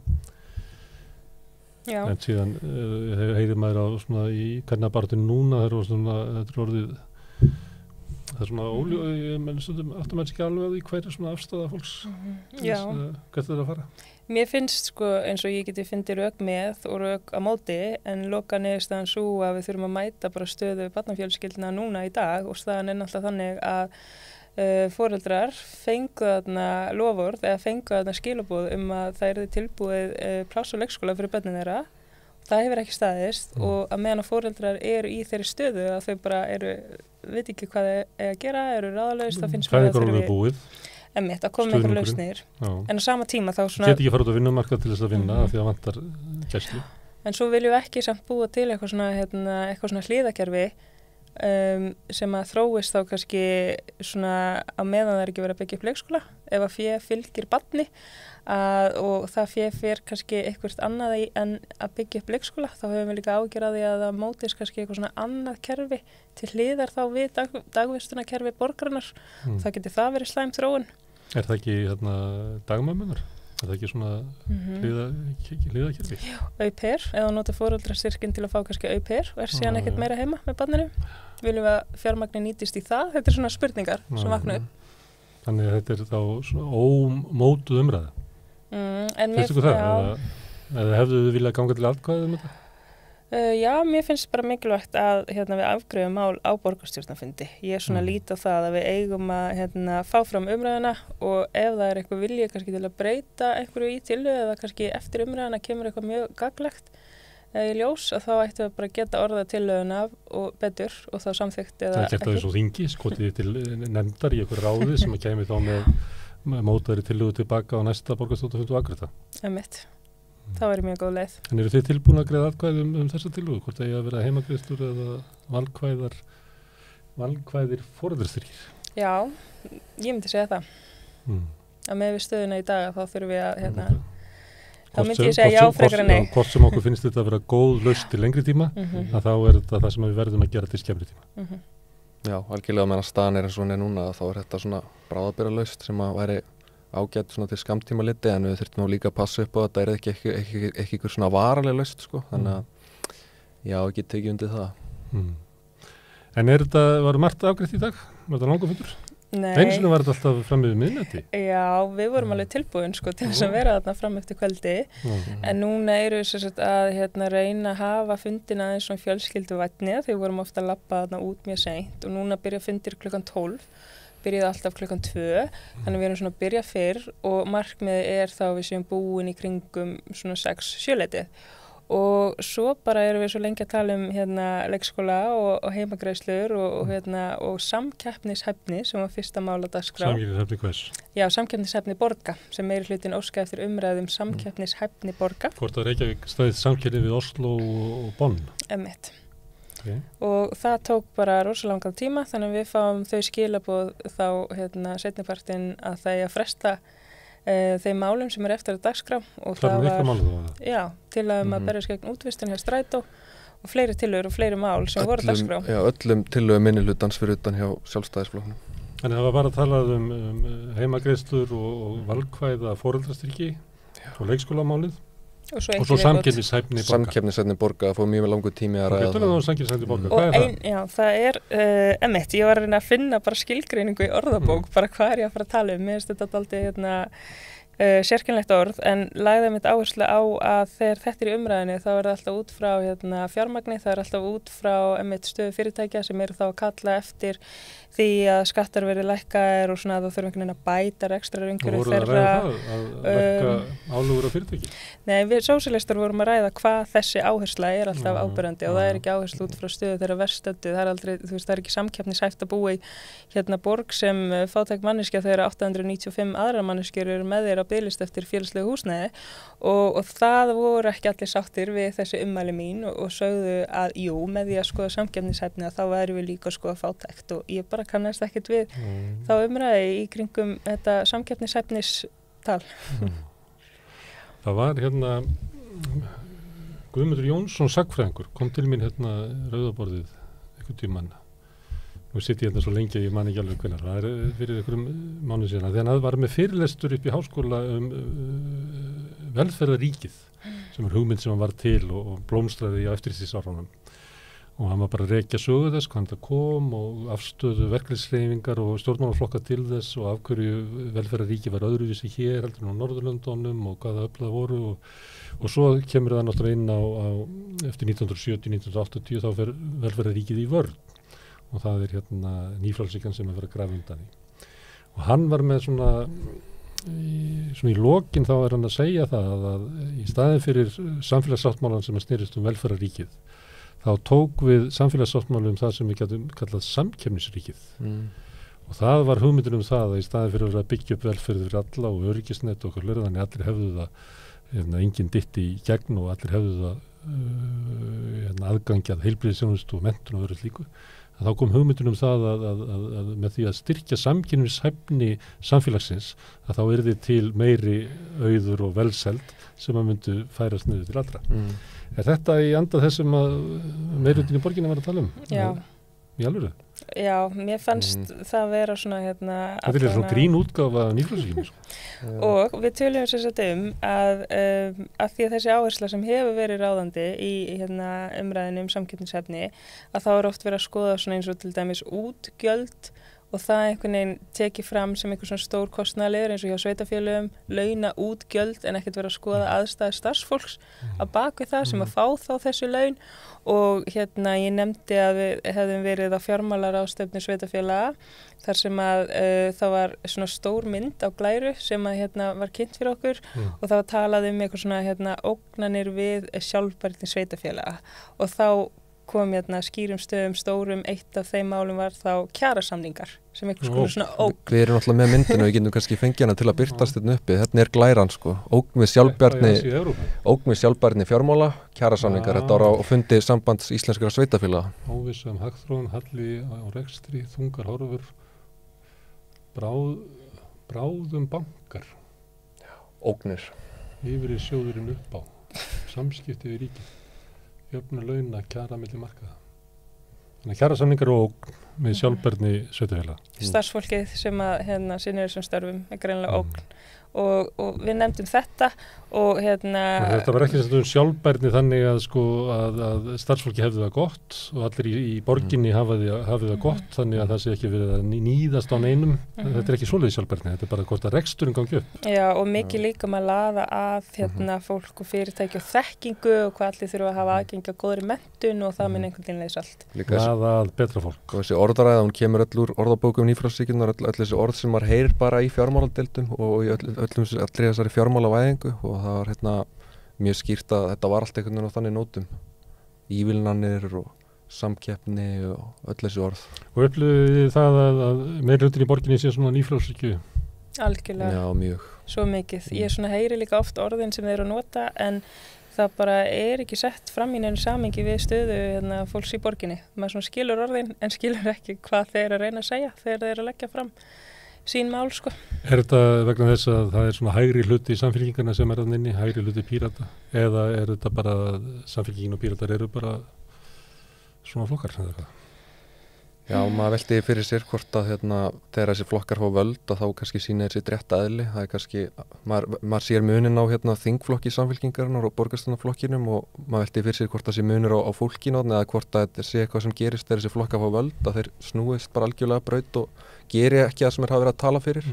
Maður er svona veltaði fyrir sér hvort þetta sé Það sé auðvelt að tala í stjórnarandstöðu? Gæti verið. eins og það er eitt mál sem að við rættum þó á borgarstjórnarfundinum. Þetta er sem sagt þannig að allir flokkar eru með mál og svo í lokin þá þurfum við sem sagt alltaf að afgreiða og fara yfir fundagerðir sem hafa verið síðustu daga áður en að borgarstjórnarfundir hefst og Í ráðanum þá eða? Já, og ef ég siti í borgarráði og það siti ekki allir borgarfulltrúar þar og ef það kemur mótatkvæði gegn einhverju máli þar að þá þarf það að fara til borgarstjórnar þar sem allir borgarfulltrúar sitja og það var sem sagt mótatkvæði gegn stækkun lóðar við Vesturbæjarlaug eða minnkun lóðar Já, fer eftir hver er að tala minnkun borgarlandsins Já, meirihlutinn talar að það sé að stækka einhverju hluta vegna en hann náttúrulega er að minnka Það er verið að láta eftir nágrannunum sem að færðu girðingarna sína þarna út og gefa þeim eftir að selja til þeirra einhverja fermetra Við vorum að benda á þetta slæma fordæmi sem þetta myndi sína að ef að fólk færi girðingar sína reyna að vara borgarland þá ertu bara komin í samningsstöðu og við bendum á að í ákvæðum til dæmis á frístundaheimilum að þá eru bara ákvæðum það ef að foreldrar eru í vanskilum þá er ekki hægt að hleypa börnunum inn á frístundaheimili þannig að það er ekkert svona meðalhóf þar eins og þau töluðum að þau var að gæta meðalhófs í þessu máli en svo þegar kemur á vanskilum foreldra þá er ekkert meðalhóf, þá er dráttarvextir eftir 90 daga held ég engin samningsvilji og börnunum vísaði burtu Já, þannig að samkvæmt reglunum er það þannig en svo er sanna verið kannski meira inn í svo síðasta kjörtímabili það var einhver deilur þetta eins og þú mátt til dæmis ekki fá pláss fyrir barnið þetta leikskóla ef þú skuldar skóla og frístasviði og við vorum að benda þetta og þá bregst meiri hluti við og segja bara einhver barni er vísa frá þannig að það má greinilega ekki henda barninu úr þjónustu en það er samt þessi krafa sem þú verður að vera það má ekki henda þeim út úr þjónustu en það getur neitað að taka það inn ef börn er að flytjast á milli eins og hvað getur það verið? Bara ef þú átt kannski eitt barn og það hefur verið á leikskóla, þú hefur ekki getað greitt leikskólagjöldin, svo áttu vona á hinu barninu og það er komið að því að fara á leikskóla en þá ertu með einhver skuldahala sem hefur ekki gert upp. Það takk ekki við barninu. Já, þannig að svona líta reglunar út, Svona líta reglunar út og þetta er bara mjög strangt og borgin sýnir engan samningsvilja eða meðalhóf þarna en þegar kemur að efna mér íbúðum þarna við Eyðimel þá er talað að gæta meðalhófs. Þú varst að tala þetta eina atkvæði, var það þetta mál? Og hver var með atkvæða móti þessu í borgarráði? Ég. Og þá er þetta lagt fyrir borgarstjórn? Já, það var bara eitt mót atkvæði. Nei, ég held að Sjálfstæðisflokkurinn hafi líka verið að móti þessu í borgarráði og svo greiddi ég líka atkvæði gegn tillögu aðilaskipti eins og það heitir við Rofabæ þar sem að festi er að fara að skipuleggja koma þarna að því að skipuleggja uppbyggingu húsnæðis og emitt. Þetta tengist þessum svona bensínstöðvar Krónuna. sem að er aðna. Og krónan, já. Þeir eru líka neitt, sko. Já, þeir eru alltaf mikið. Það ekki þannig að þeir voru að flytja byggingaréttin yfir í eitthvað svona byggingafélag sem þeir eru með. Það var rauninni verið að heimila að festi myndi taka yfir þetta í staðan fyrir krónuna en samt á festi krónuna en þetta er rauninni opnar á það að þau eru að fara að hagnast gríðarlega þarna á. Og þú greiðir atkvæði gegn þessu? Já. Og svo var það lagt fyrir borgarstjórn og samþykktar? Já, með okkar mótatkvæði. Já, við vorum einu sem greiði atkvæði gegn. Og þannig að það er svona ákveðin svona þrýstingurinn í borgarstjórn að allir séu sammála. Já. Því það er svona vesen ef ykkur eru á móti. Já, ég teki eftir mikið hér á ráðsfundum að meiri hlutin kemur til mér og segja, viltu ekki vera með í bókun? Viltu ekki vera með það? Svo, þú veist, og það er svona, mann er svona látið líðin sem maður sé ekki með, þá sem maður er eitthvað svona fílupúki, sem er svona undarleg stemming, sko, svolítið svona yfirborðskent kurteisi, ég veit ekki hvað ég ætti að kalla þetta er svolítið sérstakt, sko. Það hefur stundum verið talað um það í borgarmálunum sé svona þetta sé ekki alveg holl svona samskipti. Það var náttúrulega, við erum ekki að segja neina fréttir, þetta bara verið í fréttum. Það voru vinnustaða, sálfræðingar og svo eru menn að stefna hver öðrum og upplifið það þannig.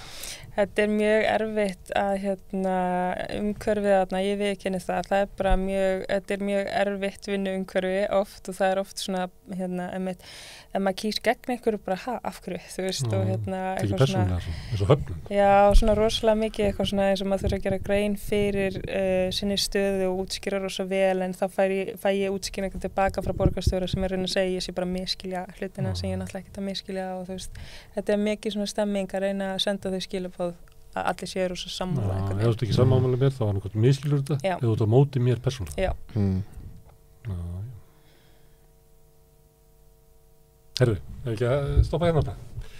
Herðu, takk fyrir að komuna, Sanna og Trausti og þetta er endirinn á rauðaborðinu í kvöld, en rauðaborðið heldur áfram á morgun, hellur áfram, byrjar klukkan 8 annað kvöld, en ég minni ykkur aftur á að þið geti hjálpa okkur við að byggja upp dreifikerfi samstöðurinnar með því að dreifa efni úr þáttunum, þið geti farið inn á YouTube og séð þar bæði þættina í heild og síðan ef þið ítið á vídeo eða myndbönd þá sjáu þið einstök viðtöl úr þáttunum.